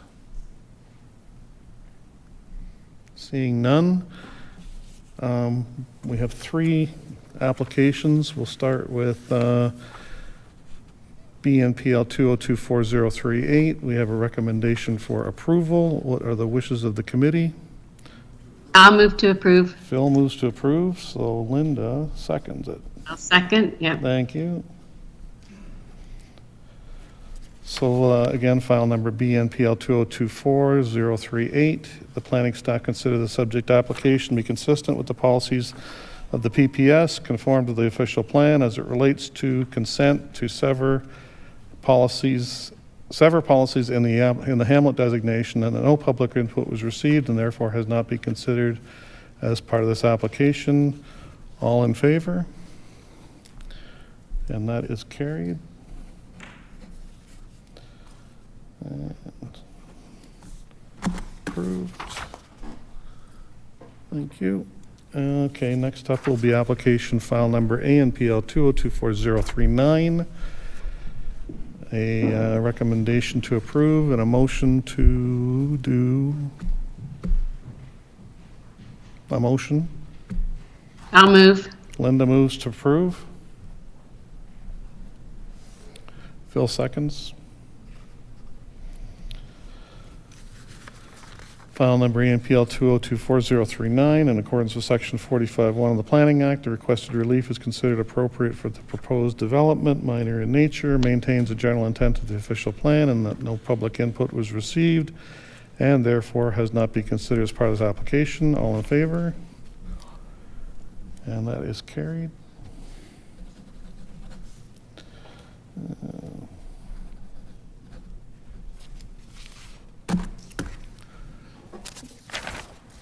One more. Thank you very much. Thank you. ANPL 2024070. A recommendation to approve, moved by, seconded by. I'll move. Phil? Okay, thank you. Moved by Chris, seconded by Phil. In accordance with Section 45(1) of the Planning Act, the requested relief is considered appropriate for the proposed development, minor in nature, maintains a general intent of the official plan and the zoning bylaw. No public input was received and therefore has not been considered as part of this application. All in favor? Yes. And that is carried. Thank you.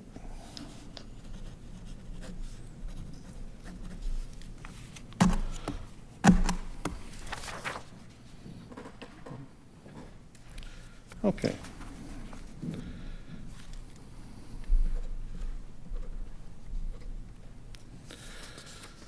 Again,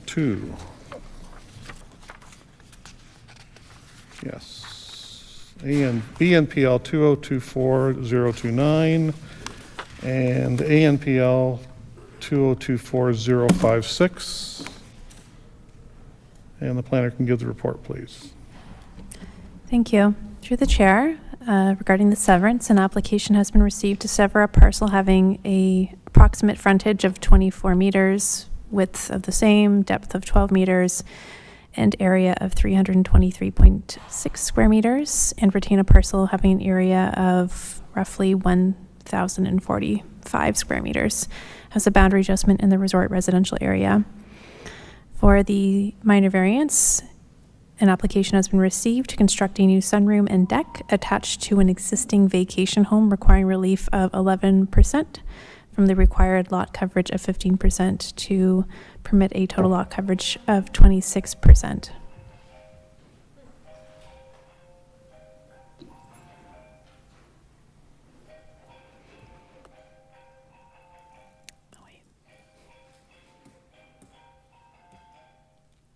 I can't hear anything, Alan.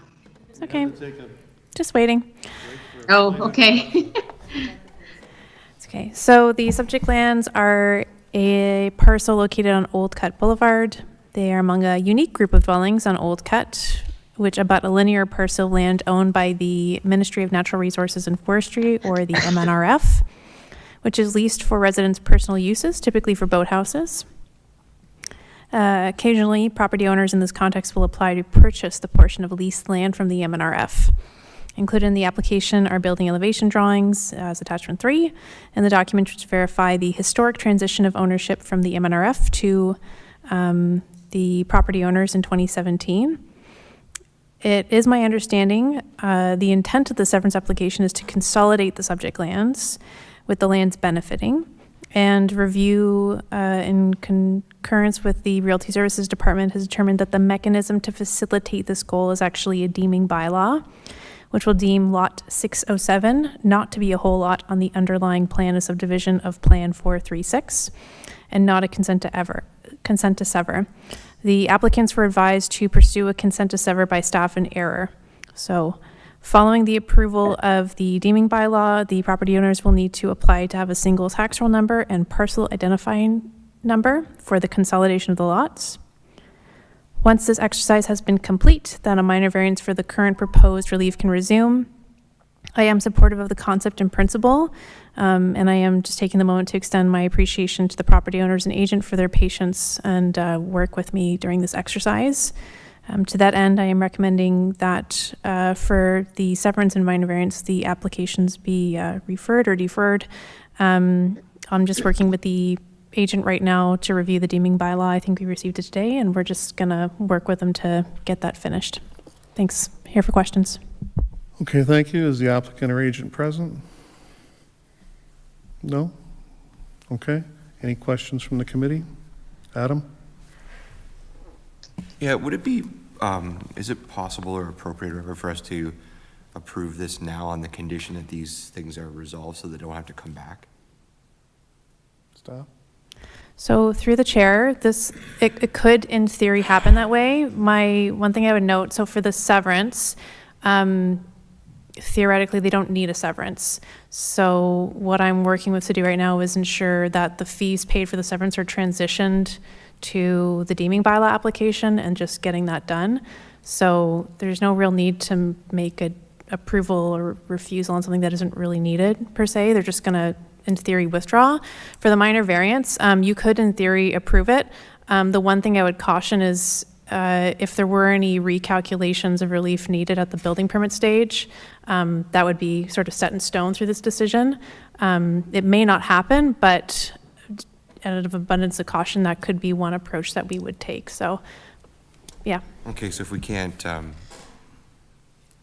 guess that's what I'm wondering is like, can we make a motion that sort of accounts for that, or like once it's done, I guess is what I'm getting at. Like, if we can avoid them having to come back, let's do that. If we can't, then I get it. That's kind of where I'm at. Well, let me ask Hannah, when do you think this will come back? Next month? Through the chair, great question. I'm happy to get it done as quickly as possible. The deeming bylaw itself will need to go through an internal process. The good news is that it's now it's eligible to be due through delegated approval, sorry, and long day. So it doesn't have to go to council in the same way it used to. So in theory, it should be quite quick. And the minor variance, again, in theory, shouldn't be changing. So nothing about the intent of the application would change, so. Okay, Yeah. and again, there would not be any additional fees, probably. So through the chair, that's correct. In fact, a deeming bylaw is cheaper than a consent to sever, so that's one good piece of news. There might be a cost associated with doing things like printing off a parcel register or a PIN printout to facilitate the deeming bylaw, but that cost could be recouped in theory by not having to hire a solicitor to register the consent that wouldn't actually be fulfillable anyways, because it's not the correct mechanism to what is in essence consolidating the parcels. Okay. Right? Thanks. Okay, thanks. Good. Okay.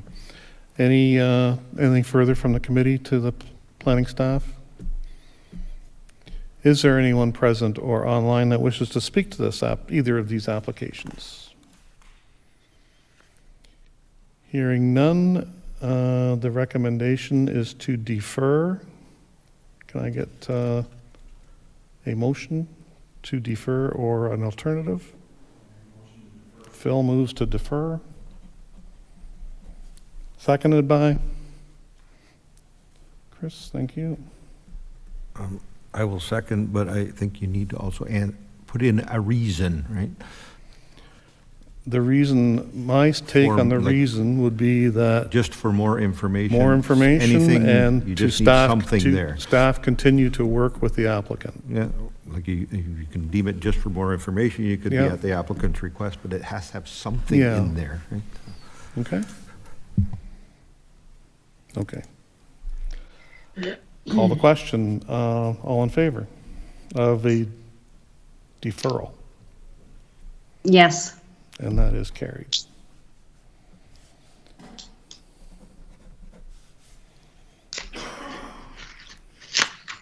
Okay. All right. You get a bonus signature. Okay, and the minor variance, again, ANPL 2024056, the recommendation is to defer. Motion seconded, first Adam and Phil. All in favor? Yes. That's carried. Thank you, Linda.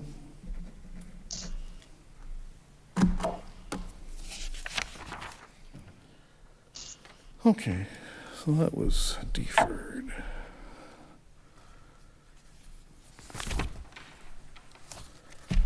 Okay. One by itself. ANPL 2024004, Peter Neufeld. And the planner can give the report, please. Thank you. Through the chair, an application has been received to construct a 24 by 24 foot accessory building with a 24 by 20 attached carport requiring relief of 284 square meters from the maximum permitted usable floor area of 200 square meters for a total of 484 square meters. The subject lands are approximately 3.92 acres. They're occupied by a single detached dwelling and 3 detached structures, which have been described on the application as a shed, 2 sheds and a barn, having a combined usable floor area existing of 430 square meters. The intention of the application is to facilitate the construction of a detached garage with an attached carport. So the usable floor area of that new use is 53 square meters. For residential uses, specifically the storage of the property owner's vehicles. Following the circulation to department staff for review and receipt of technical comments, I reviewed the property and determined that the property is a farm, so there's currently an apiary being run. And to summarize briefly, just because my script was written, I had a chance to meet with the property owner and the agent who are here today with the zoning administrator. We made some good strides in understanding what the use is, but The high-level summary is because this is a farm, the nature of the use of the existing structures and how that's interpreted from the zoning bylaw is different from how it was presented on the application. So the good news for the applicants is, in theory, they don't actually need a minor variance. They might need to do a little bit of work with the building department to do, say, a change of use and kind of get things squared up that way. But that's essentially it. So we're going to work with them on withdrawing the application, refunding, I think it's about 50% of the fees they're eligible for in this case. We will review. And for now, I'm recommending referral just to make sure that those pieces are done. And that is it from me. Thank you. Okay, thank you. As the applicant or agent present? I'll get to you in a second. Any questions from the committee to the planning staff? Does the agent have anything to add? No? And your name? Peter Neufeld. Okay, nothing to add? Okay. Is there anyone present that wishes to speak to this application? Hearing none, we have a motion or a recommendation to defer. We're not doing the referral anymore. We've dropped the referral. So we're deferring with the intent to withdraw, correct? Yep, that's correct. Okay. So that being said, can I get a motion to, Phil will make the motion to defer, and a seconder? I'll second. Adam, thank you. I've got to be a little quicker on the draw here. File number AMPL 2024004, Peter Neufeld, and the motion to defer, all in favor? And Yes. That is carried.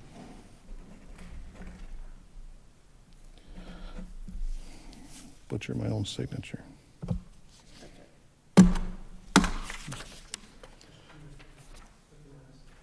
Sorry? Yeah, sure. I get a question. John asked if we could approve it now or do like the deferral. Does that close this application for the minor variance? No, It doesn't close it, right? no. So, It goes back to staff. and then I work with Hannah and we get a result. Got it. Exactly. Thank you. And you'll get a rebate, maybe. Best news you had all day. There you go. Okay. That was deferred. Okay, next up. Yep. And we're just doing one. Okay. ANPL, I'm just talking to myself. ANPL 2024035 in the name of Peter and Anna Lisa Wenicky, I hope. The planner can give the report. Thank you. Through the chair, an application has been received to build an addition to an existing vacation home requiring relief of 5% from the maximum permitted lot coverage of 15 to permit a total lot coverage of 20%. The subject lands are located on the southern side of Rogers Avenue at the corner of Old Cut Boulevard within the resort residential zone and designation of Long Point. The lot has an area of 740 square meters and an existing legally non-conforming lot coverage of 16%. There is a detached vacation home on the site. The official plan supports the improvement of existing structures within the resort residential official plan designation. LPRCA have raised no concerns with this proposal and state that it complies with Section 3.1 of the PPS. Relief is sought for 5% in lot coverage to allow for 20%, and it has been determined that the level of relief sought for lot coverage is relatively minor and meets the overall intent and purpose of the zoning bylaws. It is professional opinion of staff that the proposed development meets the overall intent and purpose of the official plan, with specifically to the Lakeshore Special Policy Area Secondary Plan, the Planning Act, and the Provincial Policy Statement, as well as the zoning bylaw. In staff's opinion, the application is minor and desirable for the appropriate development of the lands, and is recommended for approval. Thank you. Okay, thank you. Is agent or applicant present? Questions from the committee to the planning staff? And does the agent have anything to add? Tim Wallace, agent for the Winnick family. And no, I have nothing yet. Okay, thank you. Any questions of the applicant from the committee? Is there anyone present or online that wishes to speak to this application? Hearing none, do we have a recommendation for approval? Phil moves. And a seconder? Thank you. Adam? That's better. You're out of practice, right? Out of practice from this committee. Anyway, file number ANPL 2024035 in the name of Peter and Anna Lisa Winnick? Winnick? Okay, thank you. Moved by Phil, seconded by Adam. To approve. In accordance with Section 45(1) of the Planning Act, the requested relief is considered appropriate for the proposed development, minor in nature, maintains the general intent of the official plan and the zoning bylaw, and that no public input was received and therefore has not been considered as part of this application. All those in favor? Yes. Thank you, and that is carried. And approved. Thank you. So next up is ANPL 2024036 in the name of James Dickinson. And the planner can give the report, please. Thank you. Through the chair, an application has been received to construct a new boathouse requiring relief of 10% from the maximum permitted lot coverage of 10% for accessory structures to permit a coverage of 20% and 63 square meters from the maximum permitted usable floor area of 56 square meters for boathouses to permit a usable floor area of 119 square meters.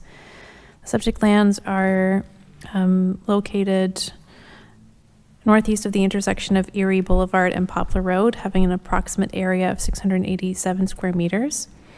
They are currently occupied by a vacation dwelling with an attached deck and a boathouse. The vacation home is representative of an older traditional cottage having an approximate lot coverage of 11%, and the existing boathouse is proposed to be demolished and rebuilt with an attached enclosed porch requiring relief from lot coverage and usable floor area, as noted. Lands are designated resort residential and subject to the Lakeshore Special Policy Area Secondary Plan and zoned resort residential. We can characterize the lands as being a canal cottage, as stated by the Secondary Plan's Community Design Guidelines. My planning report goes into greater detail in evaluating the proposed boathouse in relation to the PPS and the aforementioned municipal policies, as well as the surrounding neighborhood's history of comparable planning applications. This one was a little bit tricky for me as a planner. I was kind of on the edge, but essentially it's my opinion that the proposal meets the intent of the 4 tests of the minor variance. There's some language in my report about what my opinion might be if further expansions were proposed and how the applicant could consider approaching his property. But for the sake of brevity, I will leave it at that. I am recommending it for approval today, and I'm available for any questions. Thank you. Okay, thank you. Is there an agent or applicant present? Okay, any questions of the committee to the planning staff? Does the agent or applicant have anything to add? You're already on. I'm on. Yes, my name's Herman Sinke. I'm pre-construction manager with Grassmere Construction, and we are the agents for James Dickinson. I don't really have anything to add to the application, but we are here if there are any questions. Okay, thank you. Any questions from the committee to the applicant, agent? Hearing none. Is there anyone present online or presently in the house that wishes to speak to this application? No, we have a recommendation for approval. Can I get a mover? Phil moves. And a seconder. Adam, thank you. file number ANPL 2024036 in the name of James Dickinson. In accordance with Section 45(1) of the Planning Act, the requested relief is considered appropriate for the proposed development, minor in nature, and maintains the general intent of the official plan and the zoning bylaw, and that no public input was received and therefore has not been considered as this application. All in favor? Yes. And that is carried. Thank you. Just a word of thanks to both you and the committee and to Hannah Lork through the process. Thank you. You're welcome. Thank you.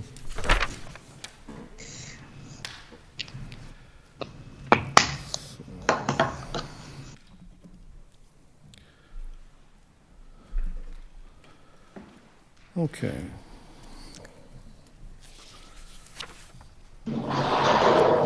Next up is file number AMPL 2024037.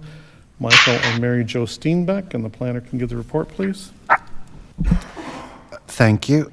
Through the chair, I'm presenting this on behalf of my colleague Kendall.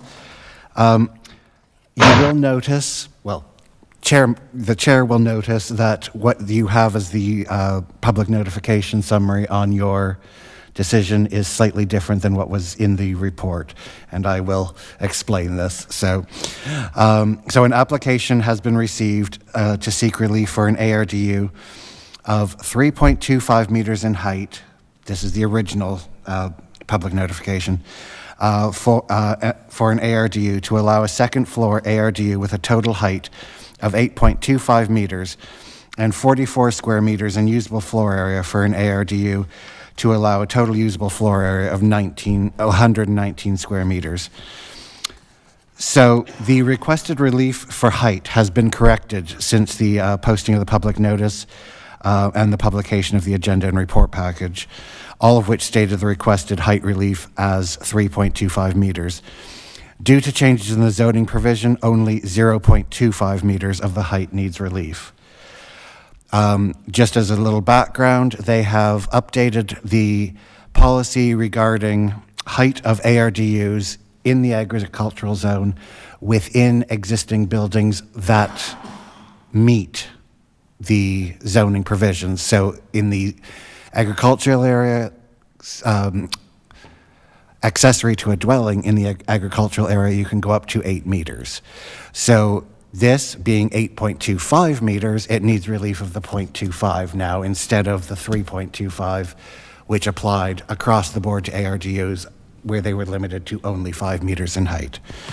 The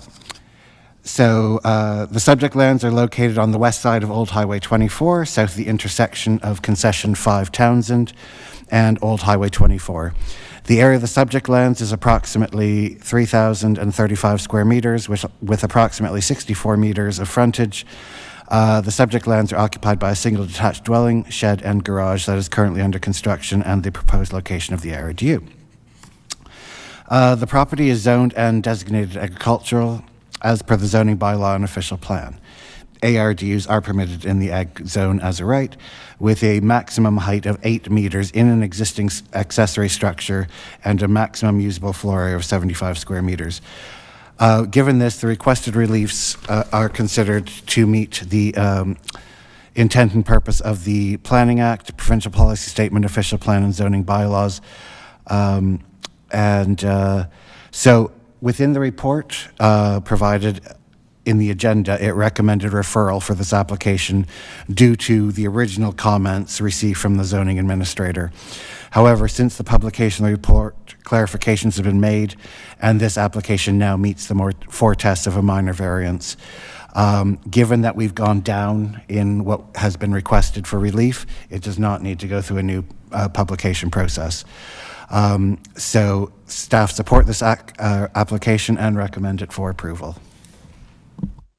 Okay, thank you. Is there a planner, applicant agent? Okay, any questions of the committee to the planning staff? Does the agent have anything to add? Wrong button. So my name is Christian Simonides. I am the agent with Arcadis, acting on behalf of the property owners. We certainly appreciate staff's comments and clarifying the insufficient information that is now been clarified since last week and also yesterday. So we certainly support staff's recommendation for approval, and I'm here to answer any questions or if you have any comments, certainly be able to answer. Thank you. Any questions from the committee to the applicant, agent? Is there anyone present that wishes to speak to this application for or against here or online? No? So we now have a recommendation for approval. A motion from the committee, please. Adam? And a seconder, please. I'll second. Chris, thank you.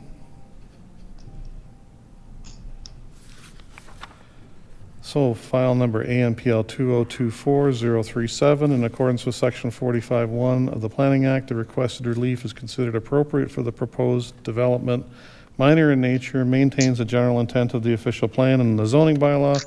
No public input was received and therefore has not been considered as part of the application. All those in favor? Yes. And that's carried. Thank you.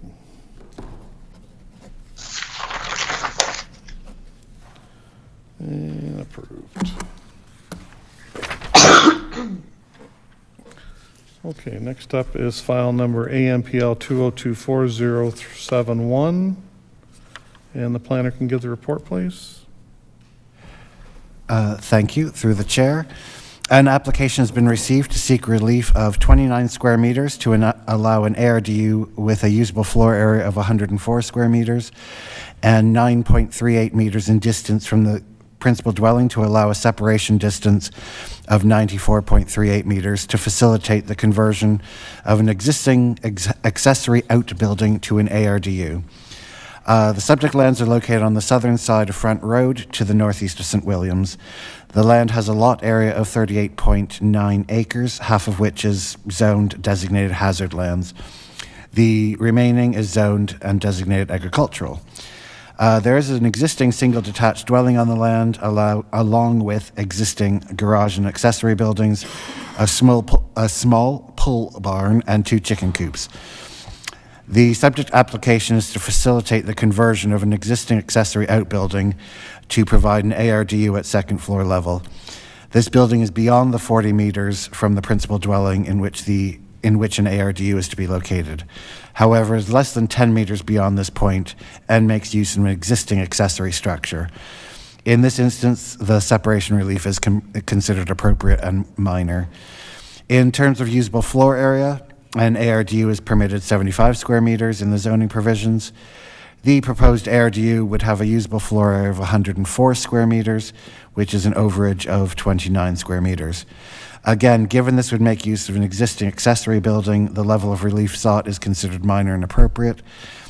Given there are no residential neighbors impacted by this proposal, the development would comply with the intent and purpose of the zoning bylaw. The accessory building is not located within the hazard lands, and LPRCA have raised no concerns with the proposal. In summary, it's the professional opinion of staff that the proposed development meets the overall intent and purpose of the Planning Act, the PPS, the official plan, and the zoning bylaws. It is staff's opinion the application meets the 4 tests for a minor variance. This proposal is therefore recommended for approval. Thank you. Thank you. Is there an applicant or agent present online? Stacy, you're muted. Yes, sorry, I am here. If it pleases the council, I appreciate your time tonight, and thank you to the planning department. And if there's questions you need answered, I'm here to do so. Okay, thank you. Any questions from the committee to the planning staff? Any questions to the applicant? Is there anyone present online or in the house that wishes to speak to this application? We have a recommendation for approval. Can I get a motion, Phil? Seconded by Adam? I'll second. Oh, go ahead. A little quicker, Ellen, a little quicker. Anyway, is ANPL 2024-071. In accordance with Section 45(1) of the Planning Act, the requested relief is considered appropriate for the proposed development, minor in nature, maintains the general intent of the official plan and the zoning bylaw, and that no public input was received and therefore has not been considered as part of this application. All those in favor? Yes. And that is carried. Thank you. Thank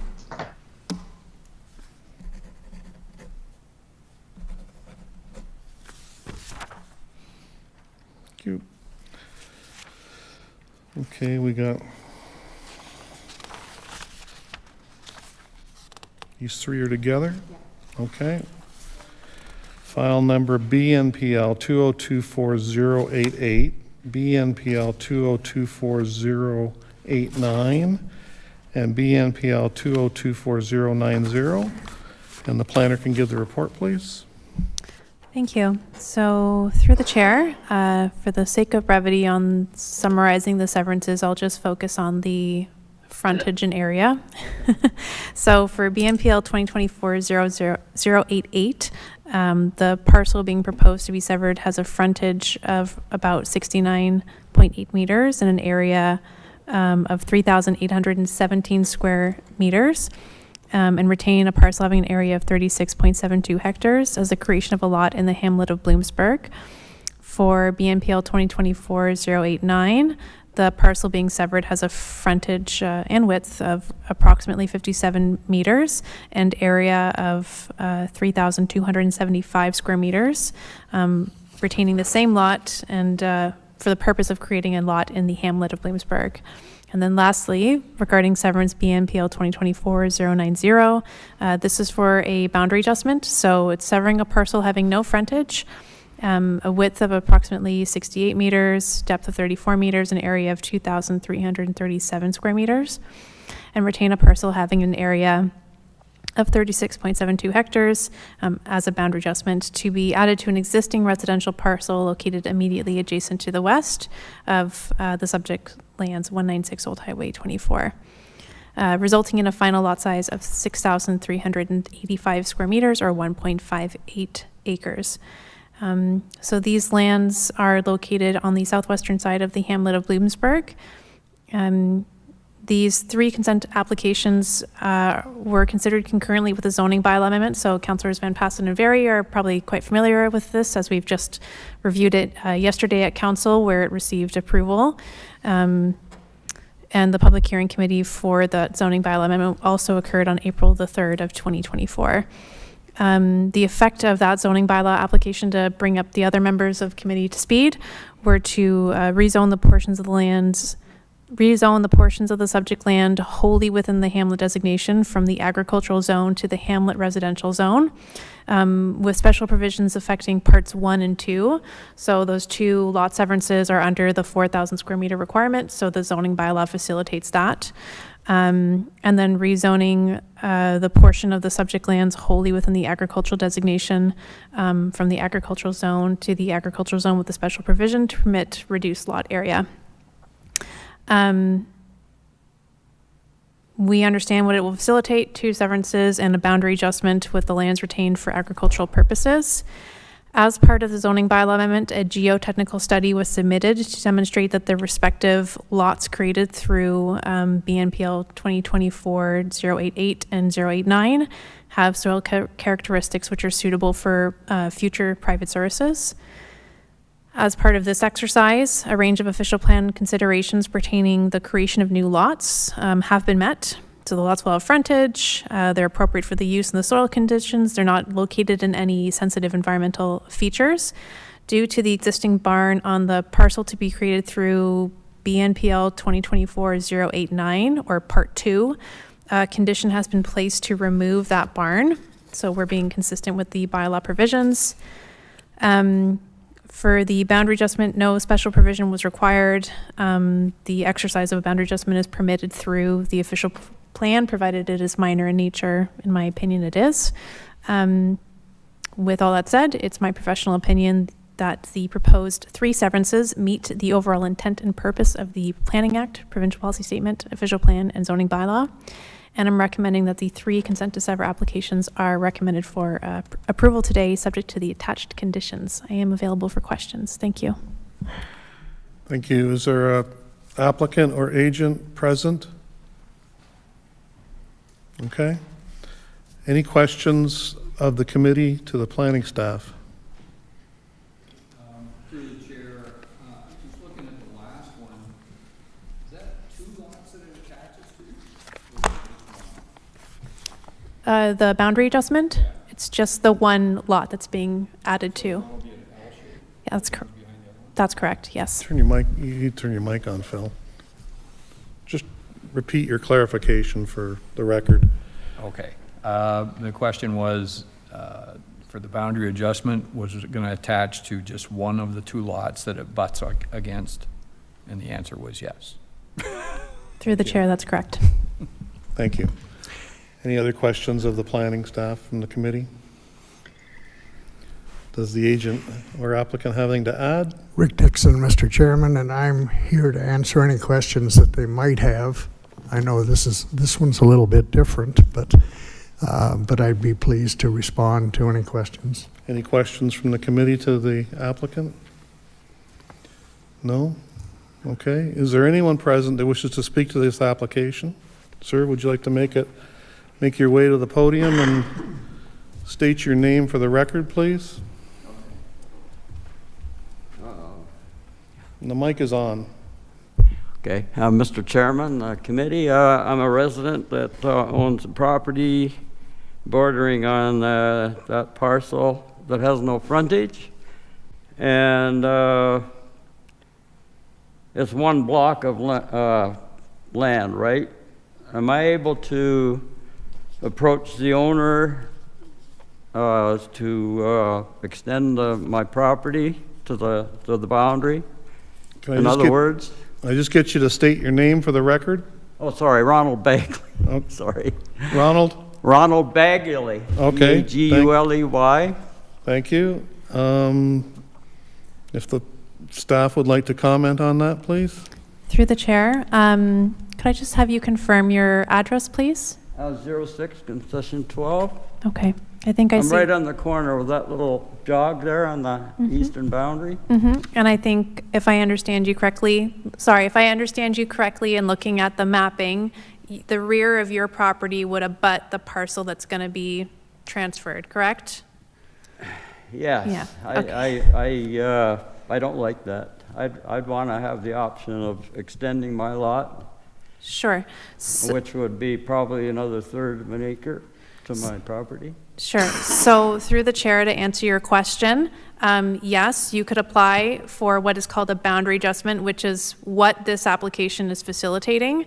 If the property owner was open to that, this would be the process you would go through, and then planning staff would evaluate and make a recommendation to committee on whether it meets policy. So you're within your right to approach the property owner and see if they're interested in that. Okay. Could I approach him? Okay. Not right now. I said, I know the meeting's long enough. Okay. Councillor Chris. Thank you, Mr. Chairman. I just wonder if the planner might want to rephrase that. The property owner can apply for a boundary adjustment. If he wants to negotiate, like the neighbor can't just go and apply for one, the owner of that property would have to make out the application. Right? Yes, that's correct. The property owner would have to make the application. So I'd have to ask for an amendment to the proposal to sever all that lot, or is that how that works? So through the chair, if it is the will of the committee to approve this application and no appeals are made for this application, the decision is final and binding, and the property owner fulfills all the conditions of approval, they're granted a certificate of official, that makes it, the boundary adjustment complete. And then at that point, it's part of their lot. You could approach the property owner, and the property owner could, if they were interested in that, they could proceed with that. Okay. Yeah, but it wouldn't be an amendment to this application. It would have to finish all of the requirements first, and then, Oh, okay. yeah.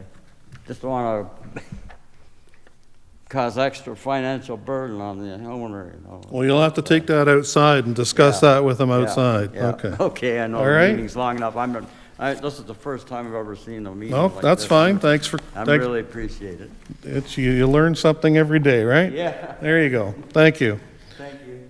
Is there anyone else present or online or in the house who would like to speak to this application? Hearing none, I'll let you respond, sir.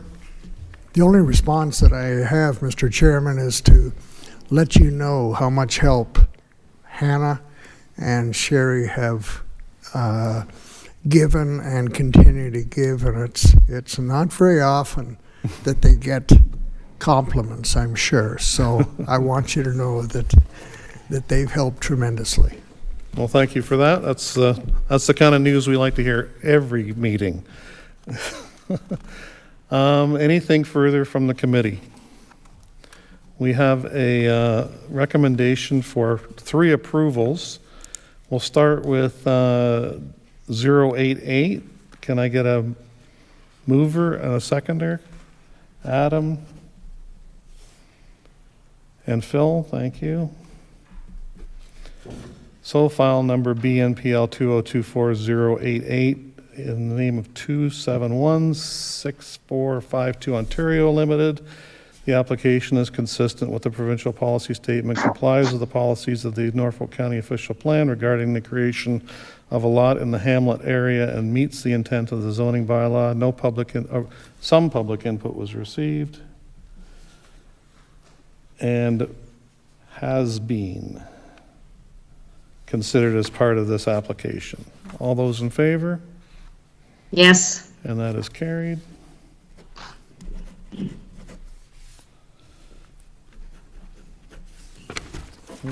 Wait a minute. Not so fast, Alan. Okay, next up is file number BNPL 2024089.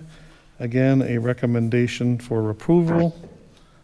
I'll move to approve. Linda gets in there first. Seconded by Councillor Van Passen.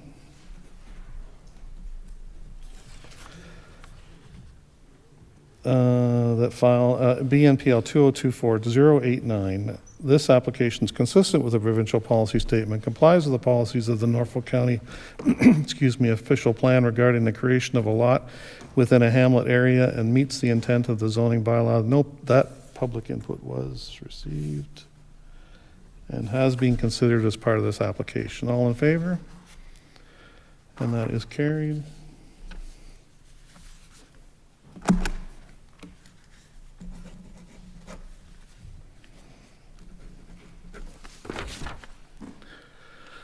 And finally, BNPL 2024090. The application is consistent with the, a motion to approve. Phil? And seconded by Chris. The application is consistent with the provincial policy statement, complies with the policies of the Norfolk County official plan regarding the creation of a lot into hamlet area and meets the intent of the zoning bylaw. And that public input was received and has been considered as part of this application. All in favor? Yes. Thank you, and that is carried.